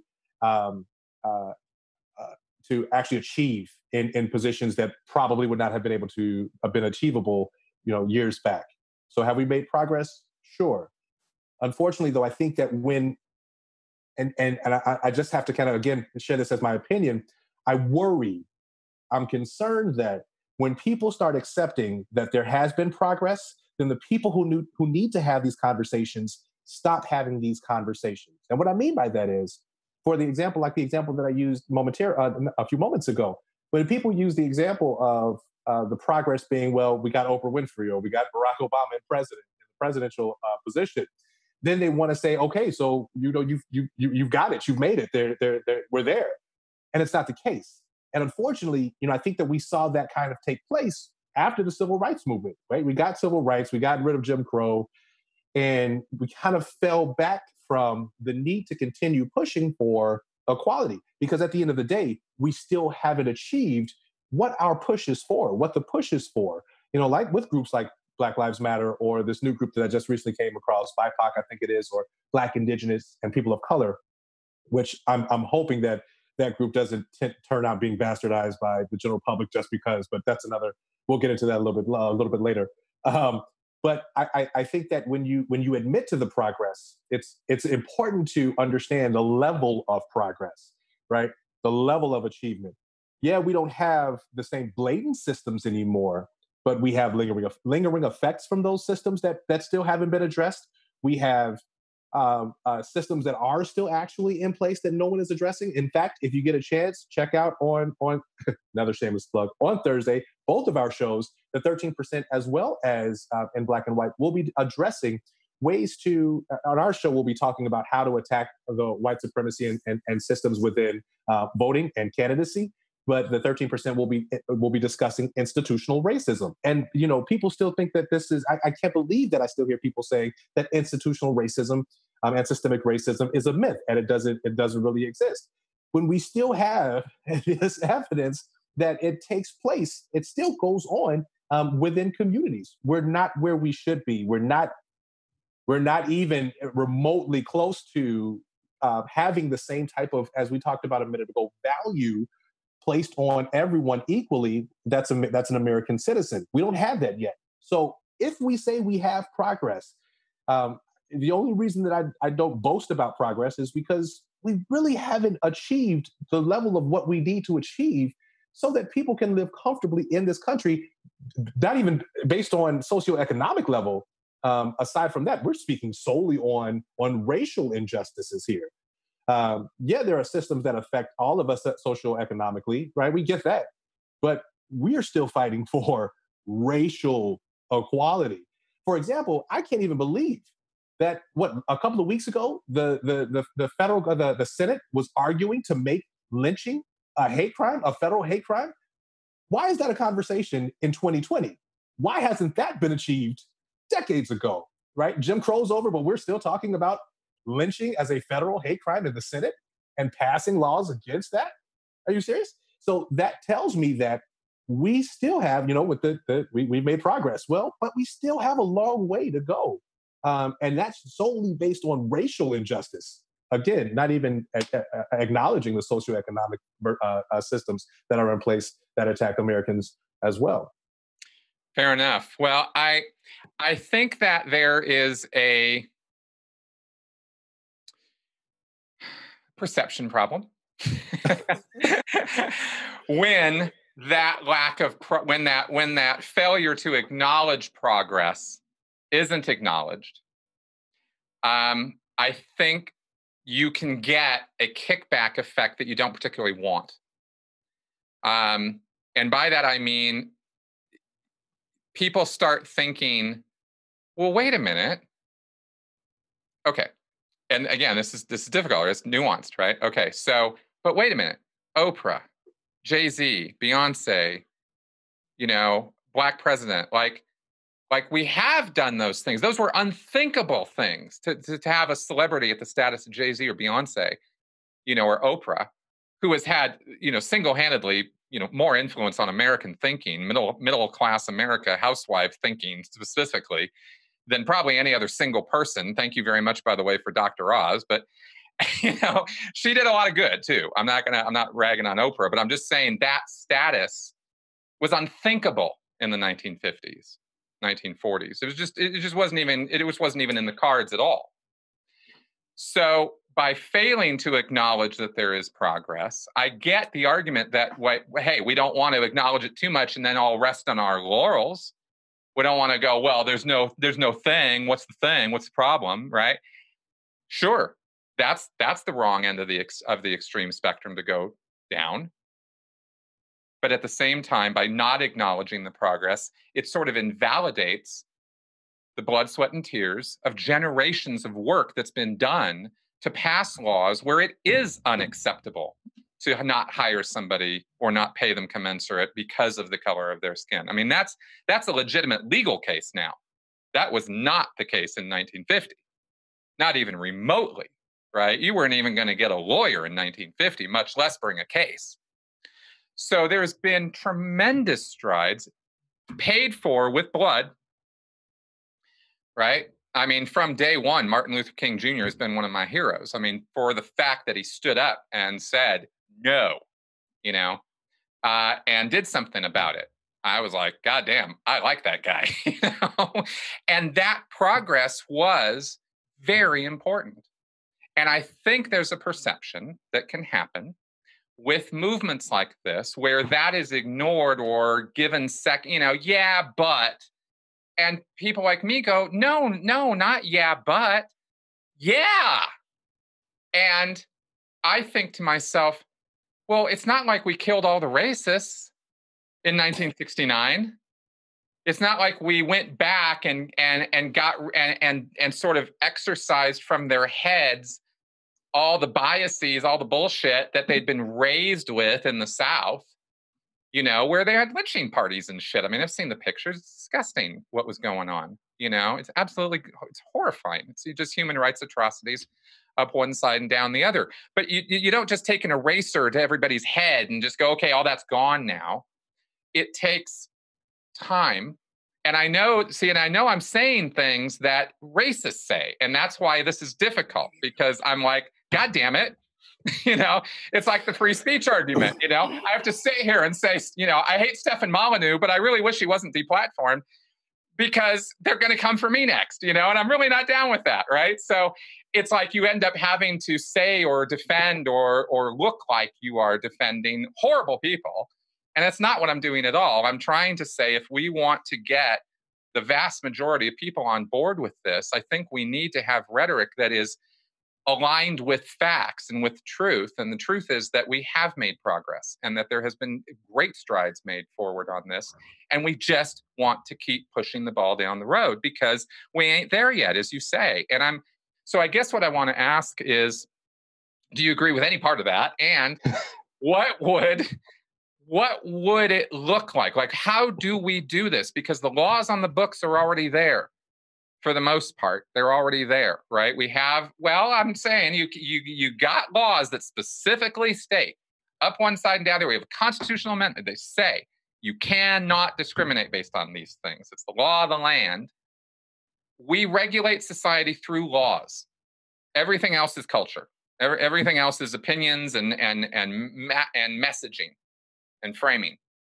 So the laws are the only thing we can do to actually regulate behavior. Everything else is people talking and pushing back and forth. So where there is a valid statement in, we need some people to die, and a lot of them have. What I mean by that is the generational racism. Okay, gotcha. Thanks for clarifying that. Yeah, that's what I mean by that, right? Is we need the old folks who were raised in 1800s, right, with the 1800s mentality, to go away, right? We need them to not be around anymore, telling the grandkids, rah, rah, rah, racist statement, right? Because that's how it's perpetuated culturally. It's not perpetuated through when we talk about systems, we have to take the human nature aspect of the systems, that these systems are built by humans. That there is no such thing as a perfect system. Not for everybody. There's always going to be somebody who's got something to say about it. There's, unfortunately, in a land of 330 million people, there's always going to be somebody at the blunt end of the stick. And there are lots and lots of reasons for it. I've been at the blunt end of the stick. You've been at the blunt end of the stick. I mean, we've all experienced it for lots of different reasons. So when we focus on this reason, we go, good, let's get rid of this. Let's stop this. Let's not have this be the blunt end of the stick anymore for anybody. So I guess my question is, how do we get there? And what does that look like? No, I thank you. So here's the thing. There's a lot to kind of go through. I know. I just piled on. Sorry. Take notes. Wrote these down. I'm sorry. Well, but no. It's okay, because you make valid points. But speaking of from the point of acknowledging the progress that has been made. Yeah. You went into that there are laws on the books. Mm-hmm. Let's take into account that there is a difference between, and here's where I think our experiences differ, and I would probably bet that it has a lot to do with racial biases between you and I, and racial experiences. Fair enough. It's kind of like the white Americans are kind of bred and taught that you can call the police to depend on the police to protect you, whereas Black Americans are taught that the police are there to come after you, they're coming to get you. And we've seen this based on interactions or engagements consistently with the police between both races. When you have laws that are on the books, right? It's great that there are laws on the books, but if nobody's enforcing those laws, then what do you really have? They can discriminate against hiring me because I'm Black. But Illinois is an at-will state. So I can be fired for no reason at all. And to my employers, it could very well be just because they didn't want another Black person on their floor, what have you. Now, I can go and sue them and get some money for that, right? But at the end of the day, it still happens. And what I mean by using that example is, we can say that there are systems that are there to protect and provide equality because of the blood, sweat, and tears and lives that were spent during Jim Crow era for civil rights. We can say that. But if those systems aren't still being upheld, enforced, and managed, then what do we really have? I'd love to say that in order to get the ball moving forward, outside of, I don't really necessarily want people to die per se, but I get your point there. I know it's really blunt and gross when I say that. I'm talking about the old racist assholes, though. So, fuck them, right? So, but if that's what it takes, then, get them out of there. So blunt about that. It's just awful. I know. No, I get it, though. Because I asked myself the same question, Chris. I wonder, is it going to take the eradication of an entire generation to get us past and get us, toward having the moving the ball forward, moving the needle, if you will? And my response to that typically is, yeah, we have a pretty racially charged or racially racist generation that's kind of at that upper top level there, that's knocking on heaven's door. But we also look at the generations that come underneath my generation, which is the millennials, only because I don't claim to be a millennial. Side note, I just found out there's this micro generation called Xenu. It's kind of right in between Generation X and millennials. I claim that generation, that micro generation. It's great. But millennials and generation and Gen Z, these are some of the most inclusive generations this world has ever seen. Right. And kind of is backing up my point about the multi-generational aspect of this. Sure. But I would have to say that we also have to be careful with their inclusiveness, because with their inclusiveness comes an eradication of race altogether. And we stop seeing the value within what each race brings to the table, because we're going to have race in our country for centuries to come. Right. But we can applaud them for the fact that they have been and that they are that really inclusive, have that really inclusive mindset. I mean, they came up with the term pansexual. Whoever heard of this term before the millennials came around and said, yeah, we're going to be pansexuals. And I applaud them for that. But I think what's really going to make a difference, and one of the, God, I hate doing the shameless plug, one of the reasons that we created In Black and White was because the conversations that need to happen amidst white Americans, right? Yes, we can talk about that there's been progress, and yes, white Americans can say, well, we have made some progress here. But if white America isn't talking about and understanding the perspective of the people of color within this country, because remember, when we talk about this, when we talk about race and racism, I should say, the white supremacist society that we have was created by white people. So it's going to take white people having the conversations to say, this is the value add that's equal to the value add of me as a white person that Black people bring, or people of color bring, or indigenous people bring, right? Understanding that there is equality in that value of each race. I think that's what gives way to the demolishing of a white supremacist system. People of color, Black people, indigenous people have been fighting this fight for centuries. And I say this all the time, there is nothing that you can probably say, an idea that you can come up with, that these marginalized communities have not done before. There's nothing. Everything, you can think of has already been done by these groups, by Black people, by indigenous people, by people of color or Latin community. When you have the conversation, like you have a platform here, right? How often are you engaging, which you probably do, but let's say people with platforms like you, how often are the conversations coming up where you have race conversations and bring in the perspective of marginalized groups or communities so that people can see, hey, here's a different perspective, and here's why that different perspective actually has value. I think that's what's really going to push that ball forward to achieve the level of progress that you're looking to get the compliments for, to kind of put it out that way, right? We want to acknowledge that there's been progress, and sure, that's great. But the level of progress that we're looking to actually acknowledge as a continued win, or a win to celebrate, is when we can start having these discussions that include other marginalized communities, other communities that are deemed as inferior just based on the color of their skin, including that as a valuable contribution to our society, excluding the fact that, go ahead. Well, I mean, the things that come to mind when you say things like that are, wait a second, rock and roll is not jazz. These are not acknowledged, heavy, huge, gigantic, world-changing contributions that came from the Black community.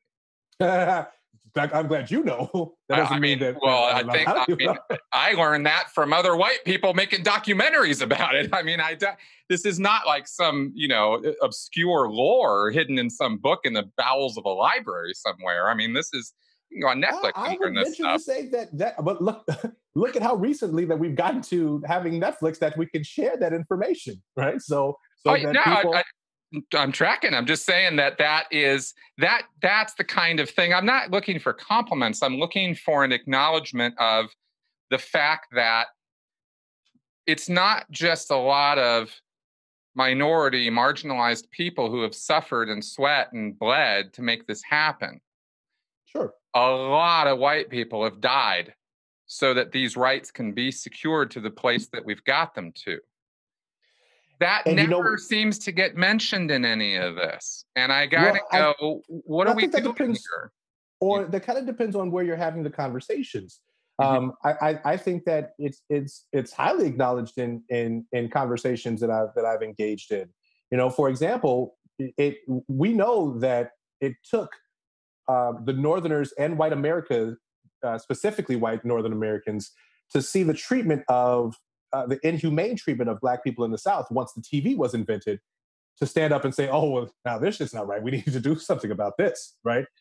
It took that, but look what had to happen. The TV had to be invented, and it had to get televised, right? People had to allow that to happen so that people could actually see this is actually what's taking place to Black Americans.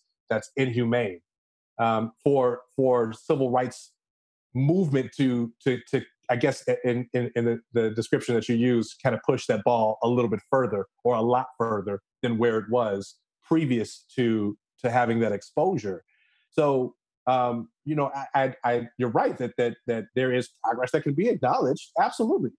But I still think that with the fact that we have, and I totally understand your point of, if in the event you don't accept, if you don't acknowledge that progress, then you'll probably get a kickback there of, people just being like, well, you know what? You don't, forget it. We're not even doing this because we put all this work in and nobody's grateful for it, right? I get that. I think, though, that when we talk about anti-racism, it's going to take that consistent work, because here's the thing.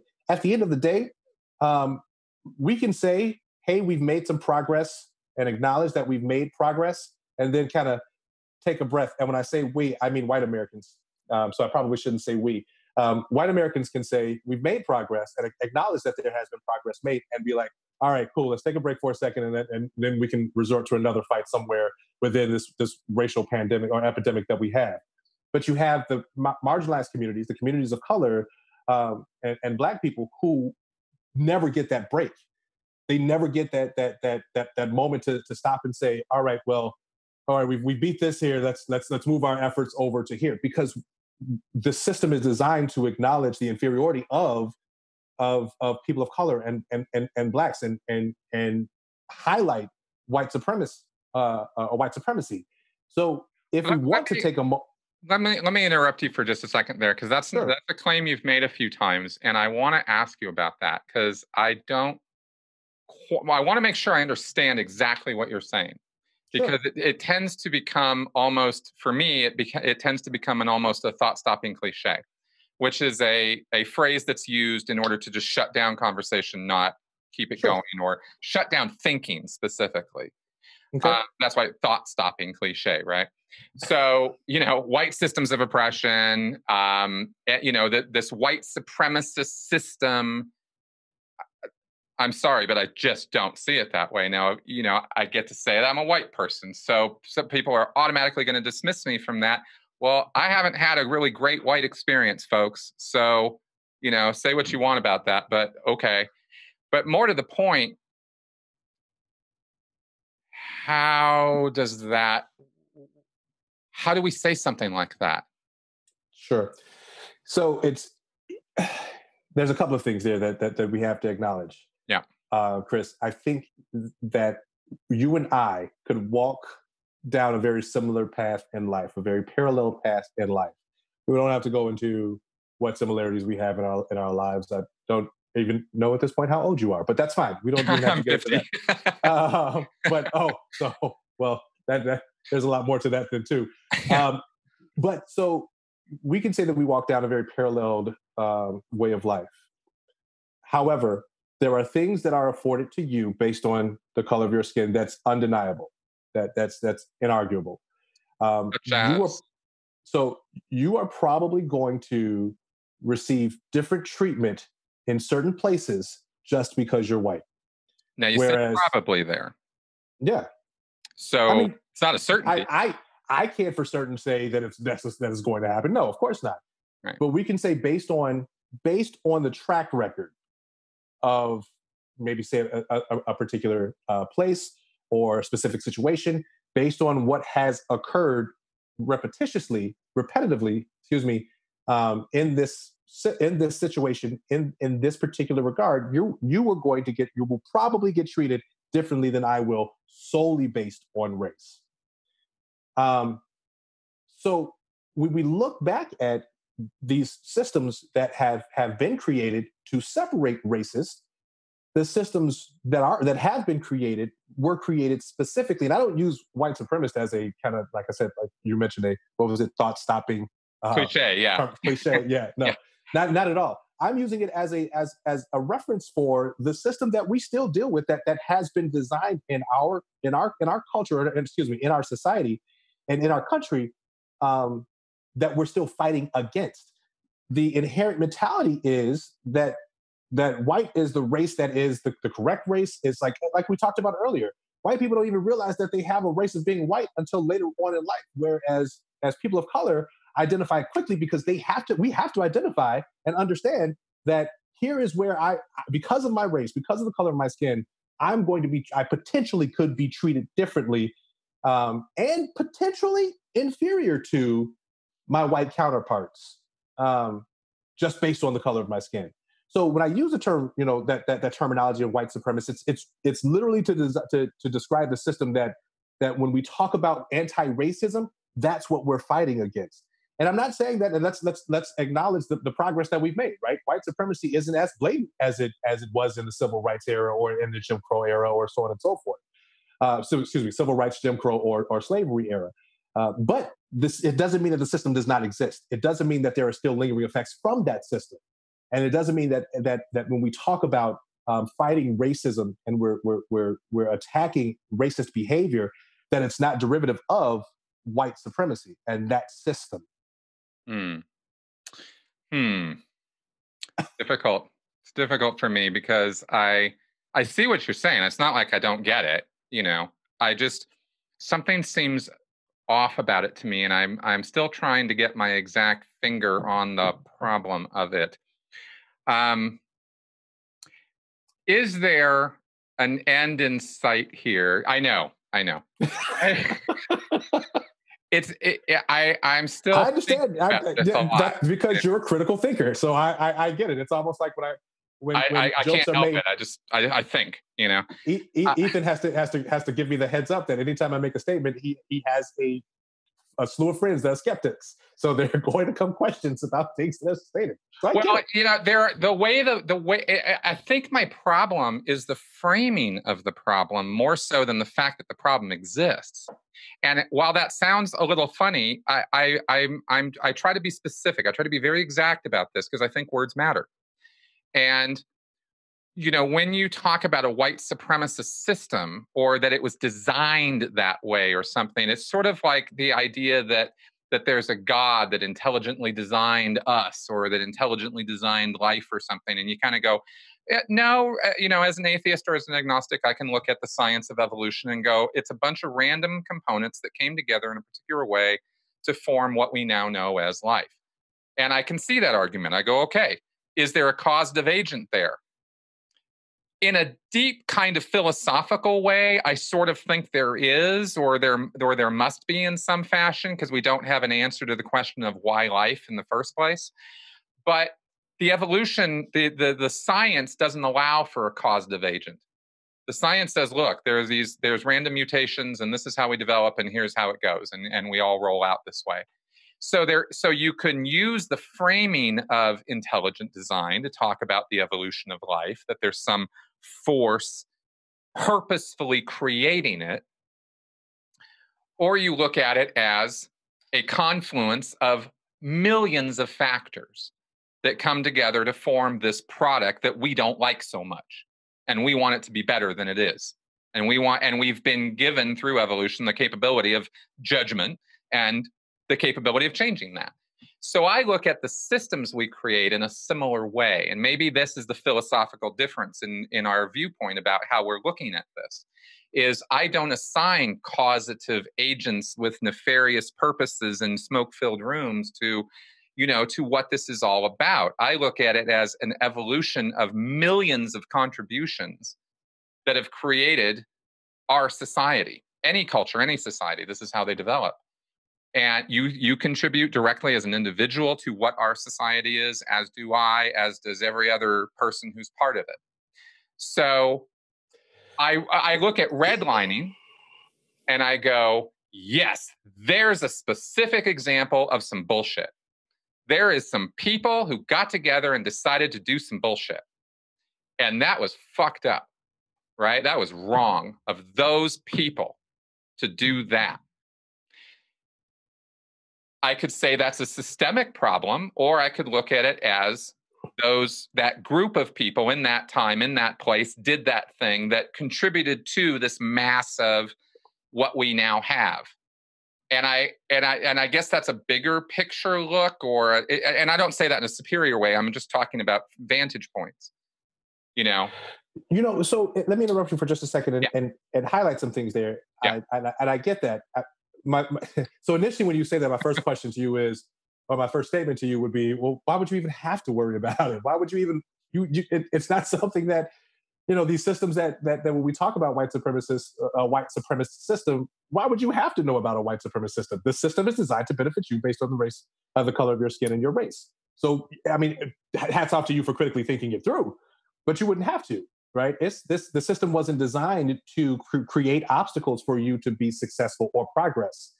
Rather, it was designed to create obstacles for people of color. So you wouldn't know those obstacles, right? That's what we call privilege. You wouldn't know those obstacles because you don't have to see them. It's just like being a guy in this patriarchal society. We don't walk down the street worried about people whistling at us and catcalling us because that's not our world, right? So that's a different type of perspective when we talk about systems, but to use that as an example, perception.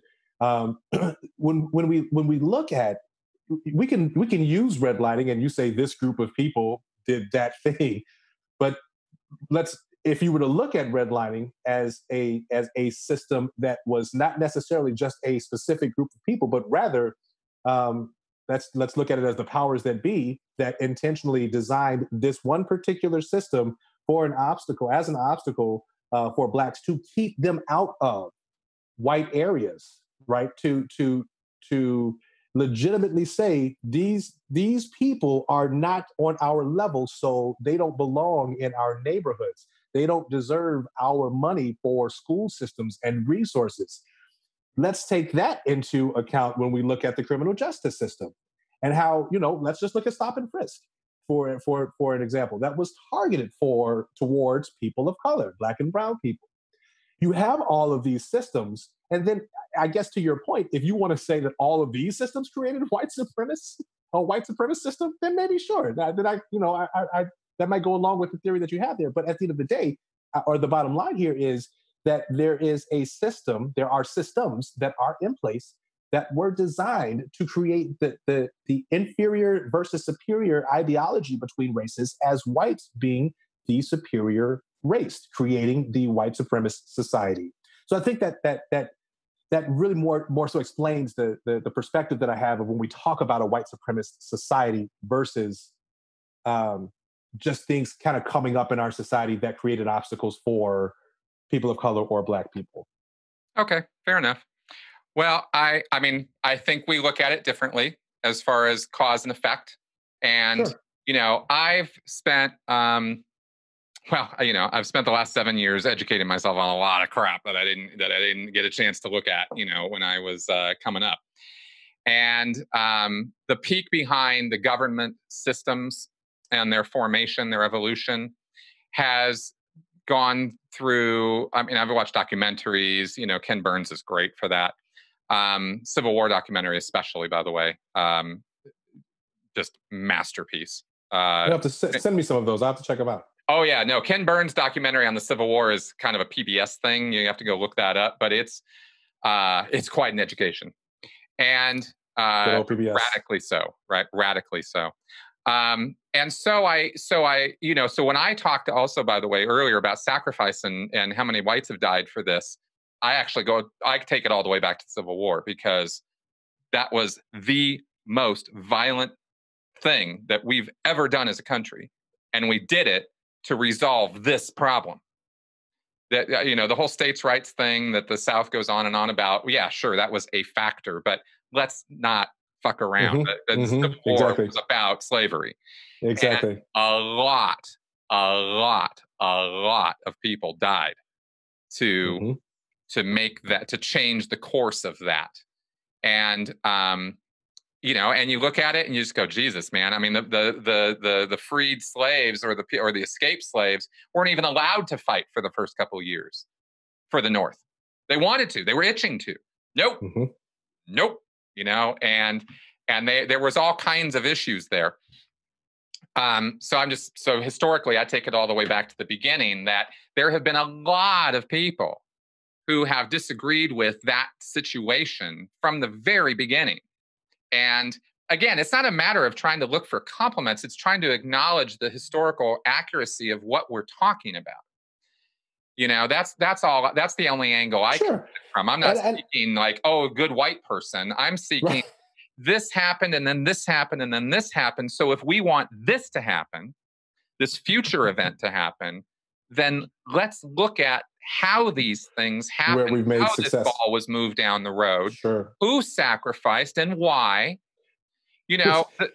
Chris, that's actually why I made the point there. I'm sorry to interrupt. I just have to say it earlier. Like in the civil rights movement, right? We saw what really kind of pushed over the edge was when white people saw what was taking place inhumanely to Black Americans. Ahmaud Arbery was murdered in the street. We had video of it. And I just did not see the same outrage that really should have come from white America as well as Black America. Black America was already up in arms about it, okay, right? We made a hashtag about it, and we started posting about it on social media. But it's really going to take, it really is going to take, if we look at the successes and how things have happened in the past, right? It's going to take white Americans who have created this system or are benefiting from this system, to understand that's the benefit, understand what it's creating as far as obstacles for people of color, and work on changing that, whether it encompasses all of us changing it or just white Americans changing it so that it is beneficial and equitable for everyone in this country. We like to say equitable, but we know we still have socioeconomic things to tackle. And dear Lord, that's a whole other show topic for another day. Right. The broader question of classism. And that's a show I'll talk about all day long, because because that's got everybody gets into that mix. I'm a pretty classy guy from time to time. At least I try to be, but I can't really say if I am or not. I don't know whose standards we're looking at. So no, you're pretty classy to me. And actually, what you just said, I think, is the key, and I think it's the heart of the matter. Is hey, when are enough white folks going to care about this that the tide's going to turn, right? And or turn all the way. I mean, again, this thing of like, have we turned it? Is this a constant fight? Yes, it has been. Yes, the dial has turned. Yes, the ball's moved down the road. Is it all the way there? No. But what does all the way there look like? And I think I have to be honest about this, not because, and people will interpret this however they want to interpret it, but I'm only trying to look at science, and I go, so is there a future where there's no bias? No, not if we're still human beings. Not if our brains keep working the way that they're working, right? We categorize, we predict and we categorize, we predict and we categorize. That's learning. That's what we're doing. We're constantly doing that, right? So we put things in boxes. We got millions of boxes up here that we put stuff in, and there's no way around it. That is how we think. We think in discriminatory ways. So is there an end to the, to racial bias, ethnic bias, class bias, male female bias, any kind of bias? No, there isn't. So let's take that off the table. And then I go to, then the only place I know left where we can go is tolerance. Is agree to disagree, is understanding that we might not always be on the same page, but we all got to get along anyway. We're going to be different, and we have to be able to tolerate those differences because we can't ignore them. We can't pretend they don't exist. We just can't. It's impossible for us to. So instead, recognizing the contributions that the variety of our lives make, I think that's kind of where I think of when I think of where we should go with this, or what are we trying to accomplish. And here's to bring this back to what we were just talking about with systems. What I get the impression of when I listen to the rhetoric that is spread right now about deconstruction, revolution, that the leadership of Black Lives Matter claimed outright to be Marxists. And I go, well, okay, so that means a very specific thing, or it can mean a series of things that have to do with revolution, overthrow, taking things apart. And I go, really? Is that the direction we want to go in? Do you think after all these hundreds of years of changing the system slowly, for sure, definitely too slow, multi-generational, that's, biases don't just disappear overnight. So that's the reality. It's beyond my opinion. It's just an empirical fact. We are slow to change. But we have these movements, we have these times when the ball really gets pushed forward. The 50s and 60s, for example, big, huge changes. Now we're 2020. Yeah, now we're faced with the potential for another great change, for another real move. Like I said at the beginning, and as I've said throughout, I want that to happen. So if the rhetoric, though, is tear it all down, deconstruct, destroy, right? Do you think that really helps the conversation? Because I don't. I don't think that language and that framing is useful. I think it scares the hell out of people. And I think white, black, brown, blue, I don't care. I think you start talking about tearing down the structures of society, and people legitimately, rationally freak out. Go, what are you talking about? This is why the defund the police thing was just such a backwards way to put it. It should have been reform the police from day one. Everybody was on board with that. But when you have to translate it, it loses its effectiveness. It gets watered down, and you generate bias against you right from the get-go, and then no one's even listening to you anymore. Sure. And those That's a great point. are my concerns with this, right? Yeah. And I guess the radio host thing was a perfect example of that. It's not even like they're trying to not listen to you. It just happens.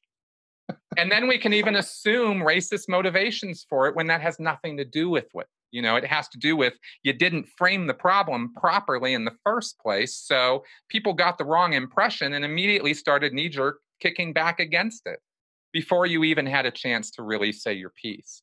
And I pushed back against that. I tried to explain that, and people just weren't, there was a certain set of people who weren't interested. Right. There's a few things there, Chris. I just recently heard in a Facebook thread that one of the founders did an interview that indicated that they were, I can't remember if it was a he or she, which founder it was, but one of the founders was trained in Marxism. Mm-hmm.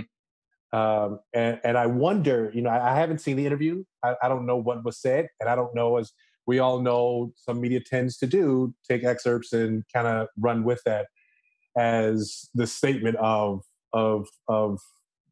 whatever they wanted the statement to be. I don't know what that statement was and the context of that statement. However, I think that with this particular group, a few things here. I understand your point of if you don't frame things correctly, you're going to get kickback. And people are going to misunderstand, not well, or what you're saying, not agree with what you're saying because it's misinterpreted, or so on and so forth. A myriad of things if you're not stating things effectively and correctly. Right? We see that with our own current leadership and administration. So I get that.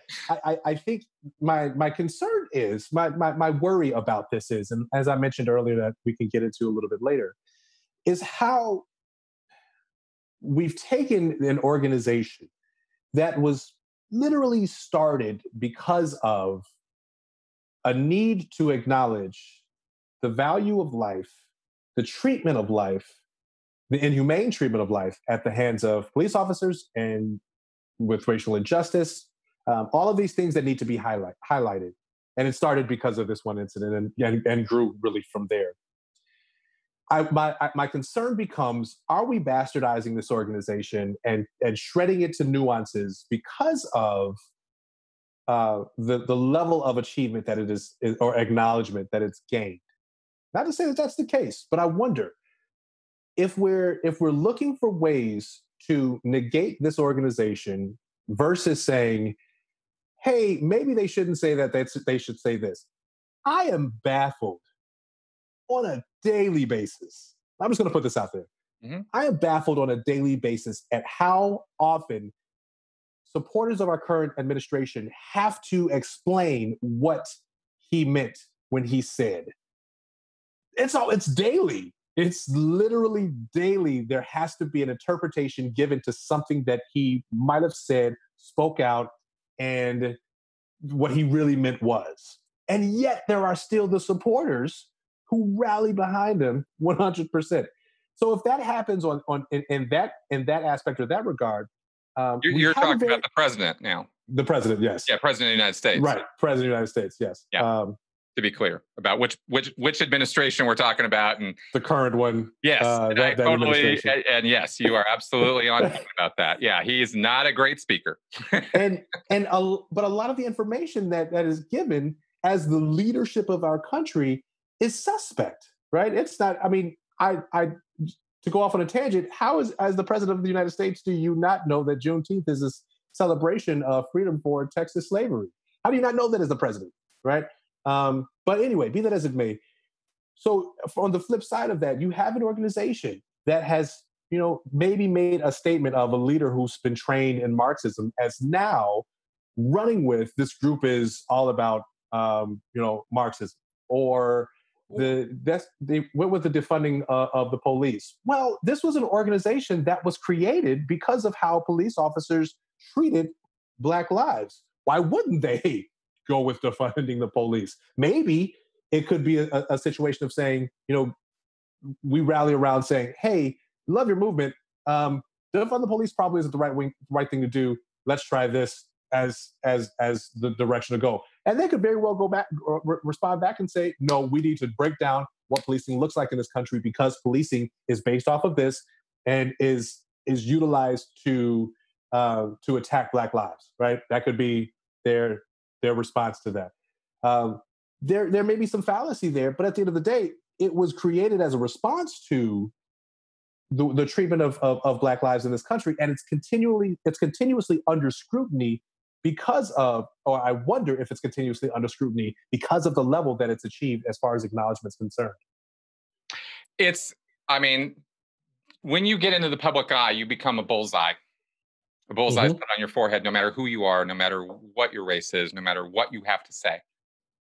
You can be Britney Spears and somebody's going to come after you, right? I mean, she's the whitest white girl I know, and there you go, right? I mean, yeah, they came after her. Stop bragging on her hard enough for her mental illness, or her, shaming her for being fat, blah, blah, blah, blah, blah, right? Every single thing. So, sure. So pretty much, yes. Could that be a reason why an organization of any kind would be scrutinized or complained about or criticized? Absolutely. No question about it. Would that be the only reason? Absolutely not. And let me make an analogy. And this might actually surprise you. It surprises a lot of people. The Church of Scientology has one of the most effective PR campaigns for human rights on the planet. If you look up human rights, Scientology's front group, called the Youth for Human Rights, comes up. And the educational material that they have put together around the Universal Declaration of Human Rights, which is where I learned about it, right? Eleanor Roosevelt is the one who put it all together after World War II. She was like, okay, it's enough of this bullshit. We need to all get together. We need to recognize every human being has rights. And we need to do something about that to actually get everybody on board with that. There's still 2 or 3 nations who haven't ratified the damn thing, as far as I know. But it's still this wonderful document that, that anybody really should be getting on board with. It is not without irony that I notice that the Church of Scientology, right? I come out into the big wide world and I'm thinking human rights is a thing. Not so much. So then I start looking into, well, who's talking human rights? The Church of Scientology. Are you what? Right? I mean, I was, trafficked by this organization. For 3 straight years, I was a labor slave. And that is not a hyperbolic word, right? Right, in It's in Scientology, this that is the RPF thing. program, right? I'm not messing around when I use those words. Sure. Nobody was whipping me, but I was physically abused, right? Mm-hmm. I broke my finger, didn't get to go to the hospital for a full day. I mean, there's all kinds of things that happened to me physically and emotionally under the reign of the Church of Scientology. So for them to be putting out the most effective human rights promotion in the world, and as far as I can tell, it is. It educates on a brilliant level 2 children about human rights. It blows me away. Knowing that, knowing the level of duplicity that can occur with organizations, and being the only thing I get to claim expertise in for real is cults. I know cults. I know cultic thinking. I know extremism. That is something I am definitely on. And so my suspicion or my hackles came up on this actually a couple of years ago. It wasn't this whole thing that started my looking at BLM. I looked at it from the get-go. You can go back in my podcast, and I've been thankfully and happily a big supporter of this from day one, in terms of, I was talking about Philando Castile when it happened. I was talking about Michael Brown. I talked about, Trayvon Martin. I've done those deep dives, and I talked about them on my podcast. So I know I'm on the right side of this as far as all that goes. But I also know that just because an organization has a front or a public image, and that there's a whole bunch of people who get on board with it at the public level, at the outside levels, at the outer layers of it, I know that just because that's happening doesn't mean that that's an accurate reflection of what's going on at the core of the organization. And years ago, when BLM started, I went to the websites, I read the manifestos, I looked through the stuff. It's not even on their current website anymore. The stuff that I was reading back then about how Blacks should have their own communities. I mean, there was segregation being pushed. There were things being talked about then that were disturbing to me. I went, wait a minute, this isn't towards racial equality and tolerance and let's all get along. This is in a different direction entirely. And so I just kind of noted it at the time, said my piece about the incidents, because I thought the police abuse and oppression was absolutely out of control, and something needed to be done about it. This reminded me of all that more recently with the Minnesota incident, with the George Floyd incident, and with the Aubrey incident. And I went, whoa, this here it is again, right? It keeps coming up. We need to do something about this. And so, you said, well, defund the police was, okay, yeah, let's do that. Let's take it apart. And I go, an actual solution to this problem of police oppression doesn't involve tearing it all down. So, so that's let me question that. You know what I mean? Let me just be clear real quick. I wasn't saying defund the police. I was saying that this was a group who was started out of the treatment of police officers. So they may very well align with defunding the police, being their perspective, right? Exactly. And I don't think that hashtag was an accident. I don't think that the deconstruction of our society as a method of solving this problem is I don't think I'm misrepresenting the facts when I say that's what the core ideology of this group is about, because I've looked at it. I spent the hours, I did the research, I shut up, I listened, I watched, I did all that. And so this is kind of, in a way, a lot of what's happening right now that's now on, in everybody's living room is part two for me, because I've been down this road already and I talked about it. And I didn't talk about it from the perspective of Black lives don't matter, shut the fuck up. I talked about it from, I want this to happen. And I see that there's an ideology being pushed here that I don't think is going to actually make that happen. It's going to do something else, in the same way that Scientology has an ideology at its core that makes something different happen than human rights. So on the outer layer, they have all this wonderful material about human rights, and you go in a few paces and you end up agreeing with an ideology that is not that. And that's been the heart of my problem with this from day one. And it's hard to talk about. Sure. So, yeah. Let me ask you this question, Chris. What is your perspective? Mm-hmm. What is your opinion about? Let's do that. Perspective or opinion, either one, whichever way you want to go with that. Of two different groups or organizations, the Black Panther Party and the Muslim community that was formed when Malcolm X was within the civil rights era. What are your opinions on either of those two groups? I mean, I have done a whole podcast on the Nation of Islam. So I guess, I know about that group. If we're talking about that group, I know about that group. I mean, the belief system there is radically wild, to say the least. What's his name? Jacob and the whole, they got a pretty interesting mythology. In terms of the Black Panthers, how I see movements, because I first analyzed this with the atheist movement when I got involved with being an atheist, right? You have your firebrands, you have your people on the bleeding edge, you have you guys out there who are like the hyperbolic, exaggerated, we must bring everything down with religion, destroy all religion, the Christopher Hitchens kind of approach of, religion sucks and it all should just be destroyed. And what the hell is anybody believing in God for? That's ridiculous. And that is, I guess I look at it in a sense of a movement. I look at that as as a necessary part of a movement, even though nobody likes it. Because it's in a negotiation, which is what a movement is.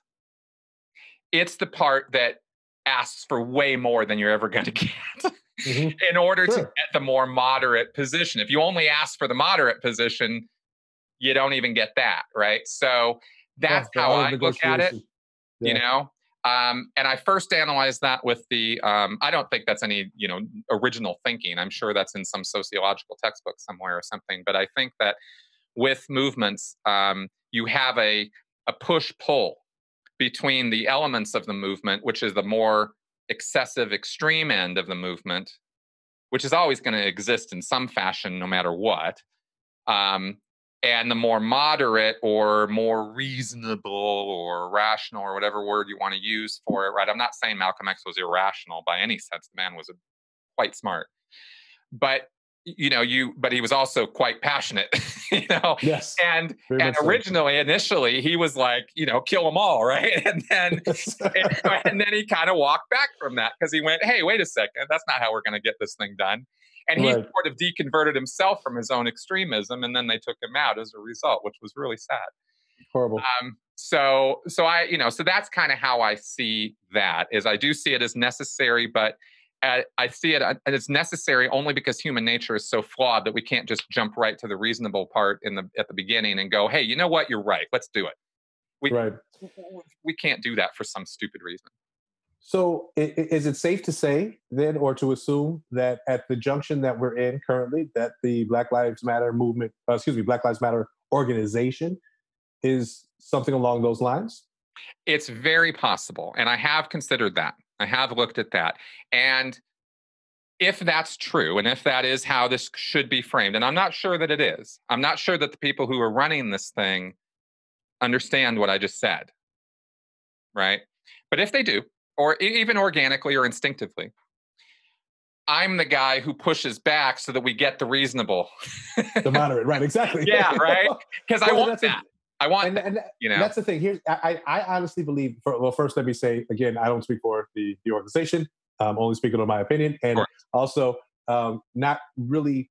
I've done some research within the organization, but really haven't completely dove into it. But what I appreciate about the organization is that they've acknowledged and put on a platform all Black lives. And what I mean when I say all Black lives, identifying as Black and gay, there is still a discrimination that comes towards being gay, and having to deal with both fronts is a fight. It's a battle, and it's exhaustive, frankly. And I think that with them putting a highlight on the LGBTQ Black community as well as the Black community, because I don't remember who recently declared an epidemic of Black trans women's lives being lost at an alarming rate, open cases that exceed other open murder cases. They rank amongst the top open cases still to this day. I think that what they've done is created this acknowledgement of these, what would have once maybe been considered or not even considered, valuable at any point or any juncture. They've created a platform that gives perspective and highlight to communities that I identify with. So for me, I can appreciate what they're doing in regards to utilizing that platform, the strides that they've made to continue the awareness, and continue activism for those communities. When we talk about, and again, the bastarding that takes place of this organization, whether it be this political affiliation that they have or their intention to dethrone this entire regime of America, let's be real. Do they really have that capability? And they can't do that by themselves. You have to incorporate all of white America to do that. You know what I mean? So I think that it's been pushed to this extreme of an organization that's almost, like I said, like it's been deemed as terrorist organization, all after stemming from a need for this organization. So has it, gotten radical? Potentially so. But we had radical groups in the past, like the Nation of Islam, like the Black Panther Party, that have gone to the extreme so that we could find, as you pointed out, the moderation needed for us to continue acknowledging progress within racial equality. Yeah, I'm willing to see that so far. But fine, Chris. Right. Well, only in that I've got more than a little familiarity with how extremist organizations work, and they don't. That's true. I'm sure. They're not about, okay, now we'll back off. Now that we've accomplished X, Y, and Z, now we'll back off, right? Or now we're going to change our ideology or something. I'm not saying that they are, but as you mentioned, the necessity for them is to achieve, or the contribution that they provide is the achievement of that moderate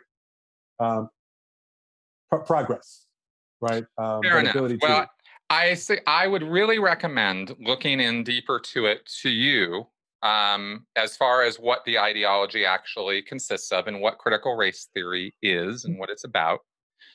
Well, I don't. Why?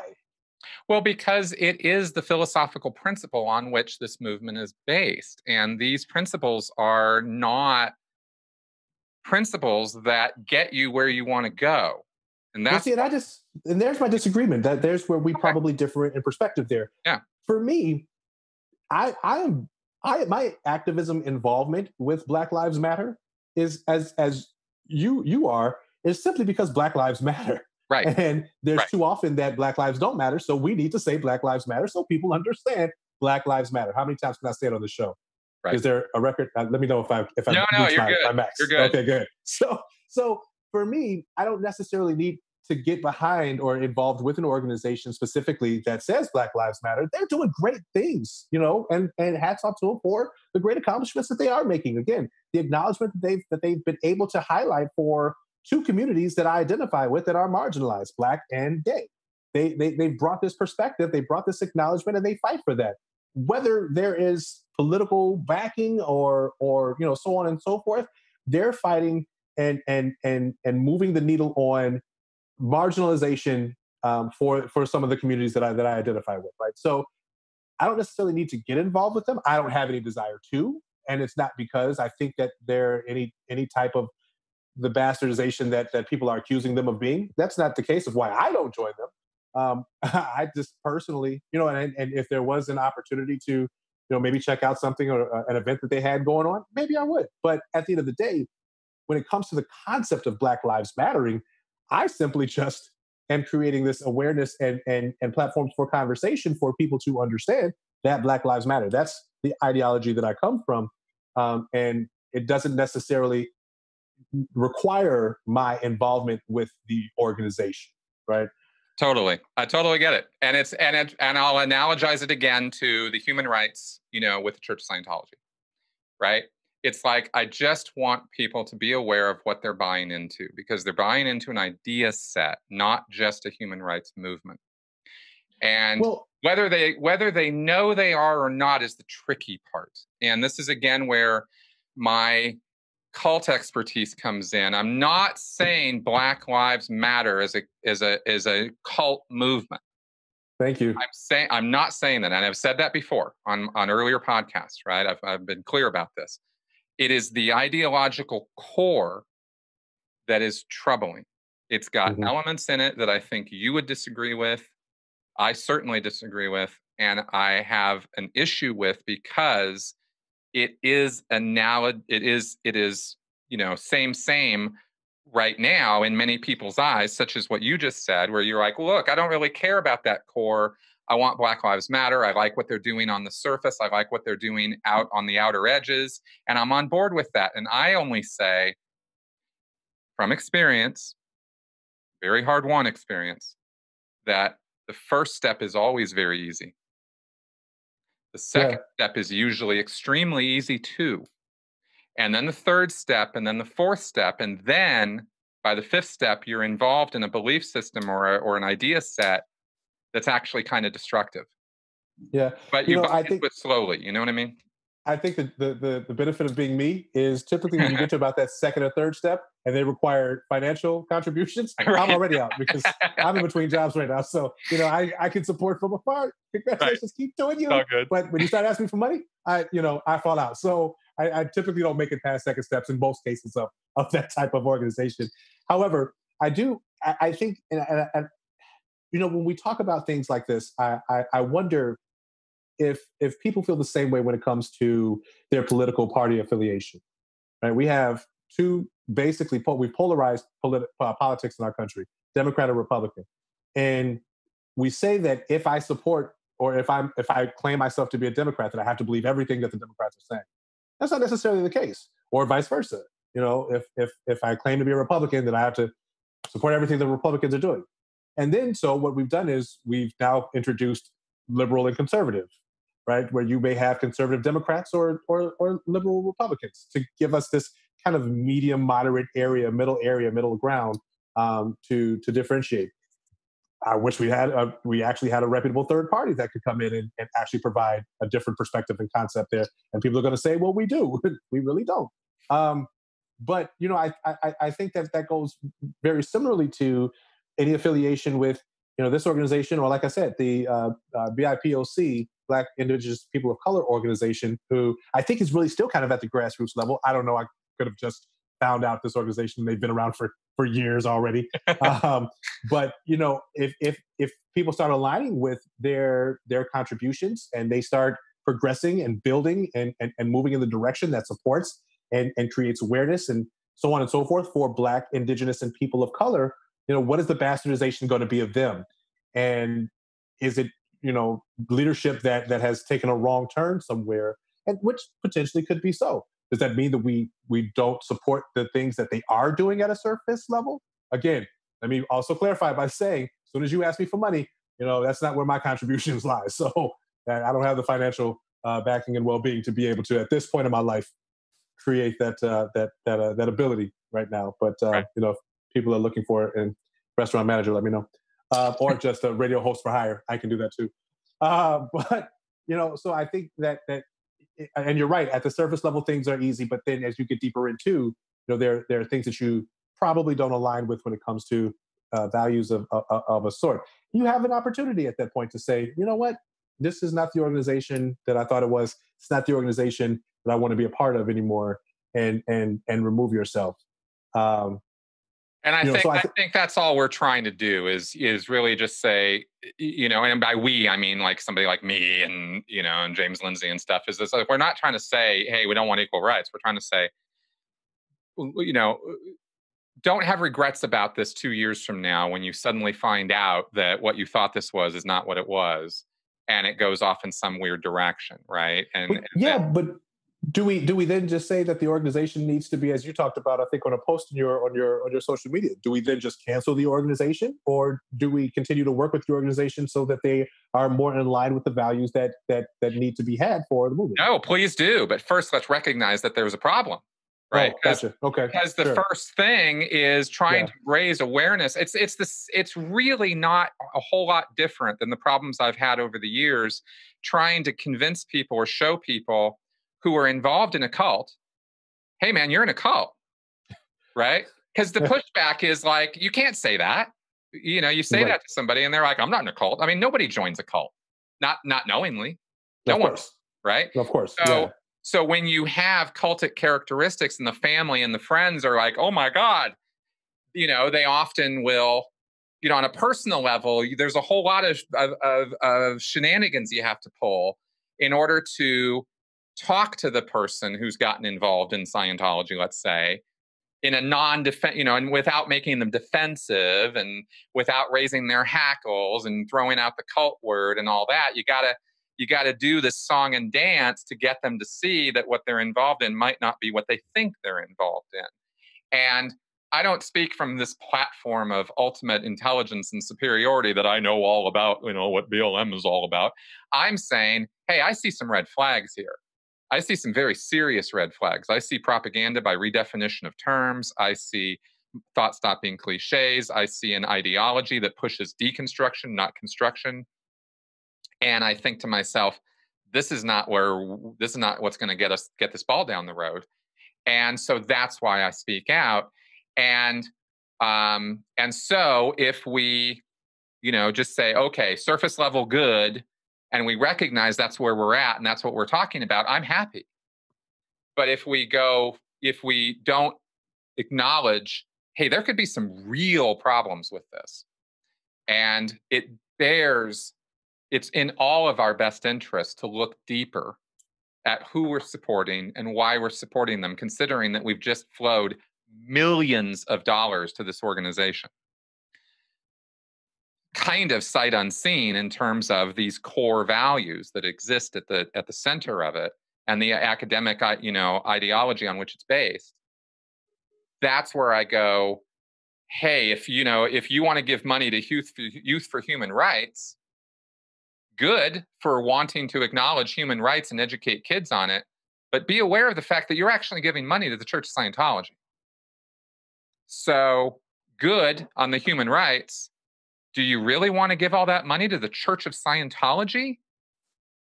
That's the argument I'm making here, and I'm glad we had a forum to hash it out this specifically, And just based on that example, I'm going to stop giving money to any of the Democratic candidates because Lord knows they're just about as racist as the Republicans. Oh my God, please do. Please. So, yeah.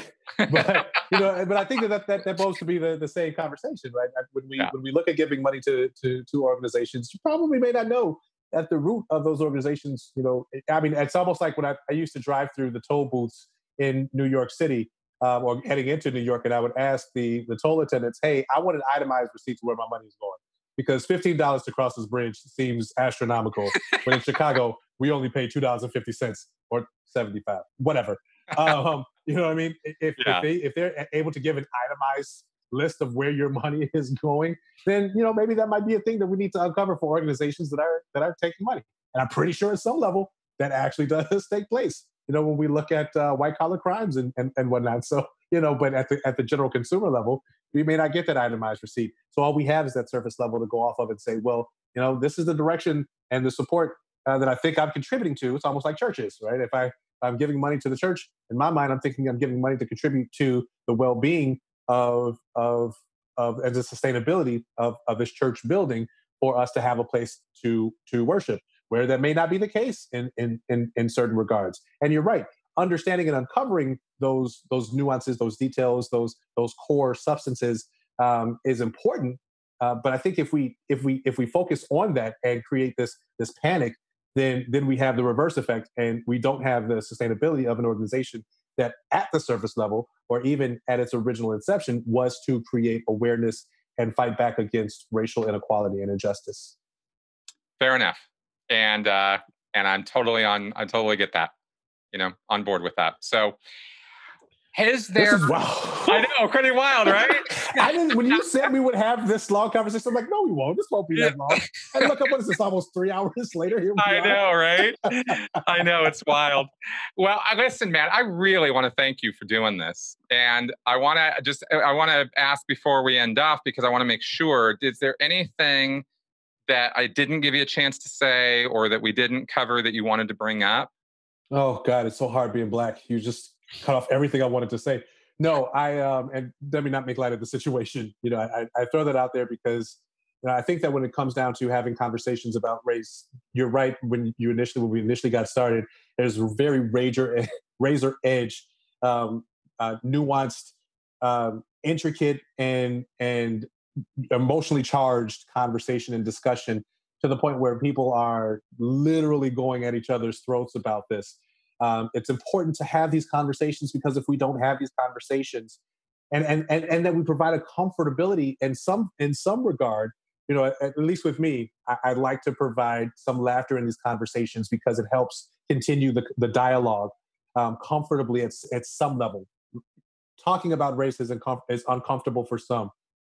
But if we don't have the conversations, if we shy away from the conversations, or if we continually fight the conversations, then we're never going to continue the progress that has been made. See how I acknowledge that we've made progress? See, I did that. So it's very important that we do. But Chris, I can't thank you enough for inviting me on your platform to have this conversation. Man, it was just mind-boggling that you reached out to me for this conversation, because I'm really like a nobody, man. I just have shows and discussions and make people laugh, not in a comedic sense. But thank you very much for having the conversation on your platform, so that, and using or allowing, we don't want to say allow, that sounds slaverish, for inviting me to participate as a person of color, as a Black person, to have this conversation on your show. I really hope that you continue to do that, to be able to gain additional perspectives, because I do not speak for the entire African diaspora of Blacks in this country. Each of our experiences are unique and different. And that's also important to note when having these conversations about race. Perfect, man. And just so you know, I do have another person lined up as well to interview next week. Good. Color. So good. Yeah. So black person or person of color. There's a difference. Yeah, that's right. So we're gonna keep this going. And a Black person. Okay. Okay. Good. I thought you just smoothed right over that. I know, man. It's just like, I mean, see these biases that you have.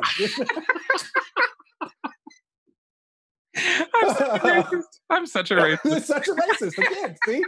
We really got to dig into this, Chris. There's something there. Yeah, I'm going to have to explore Dr. D'Angelo? Get her on the phone. Yeah, exactly. I'm going to get her going. All right, man. Listen, and shout out to Dr. D'Angelo if she ever does see this. I'm a fan, and I appreciate the book, so that's just me personally. Glad we could laugh at her expense. Yeah, that's for sure. All right, man. Okay, so folks, I hope that this was an interesting and informative and educational couple hours for you. I hope I got to clarify some of my positions, and I'm glad that I got to have this conversation with Rick. Really, really great. And this went exactly the way I wanted it to. We both got to say what we wanted to say, and we both got to agree and disagree with each other in a respectful way, which is exactly what I want for this channel and exactly what I want for the world. So you know, I think if we can model the good behavior, maybe we can get the good behavior, you know? Wow, I was the actual what is it called? The classic guest, the epitome guest, whatever that was. I'm glad to be the representation of the guest that you want on your show. Yes, you are awesome. Thank you. Thank you very much. You made this very easy for me, and I really appreciate it. Do I need to tag the shows, the places to find me yet one more time on this show? Yeah. What I want you to do is I actually want you to send me the links to all that stuff, and I'll put it in the show notes. And I think we plugged your shows pretty more than I've ever plugged any other show during my podcast. Well, hey, listen, I appreciate that. You know, I really do. Thank you so much. And let me speak on Ethan's behalf. He does as well. Excellent, man. Excellent. Thanks so much, Chris. Talk to you guys next week. And thanks for coming around. And like I said, if you find the show educational, informative, and entertaining, which I hope you did, please consider supporting the show through Patreon. That is what keeps the lights on and the show going here, and allows me to continue doing this job of bringing and exposing different ideas and viewpoints to you and giving you food for thought. So with that, I will see you guys next week. Bye-bye.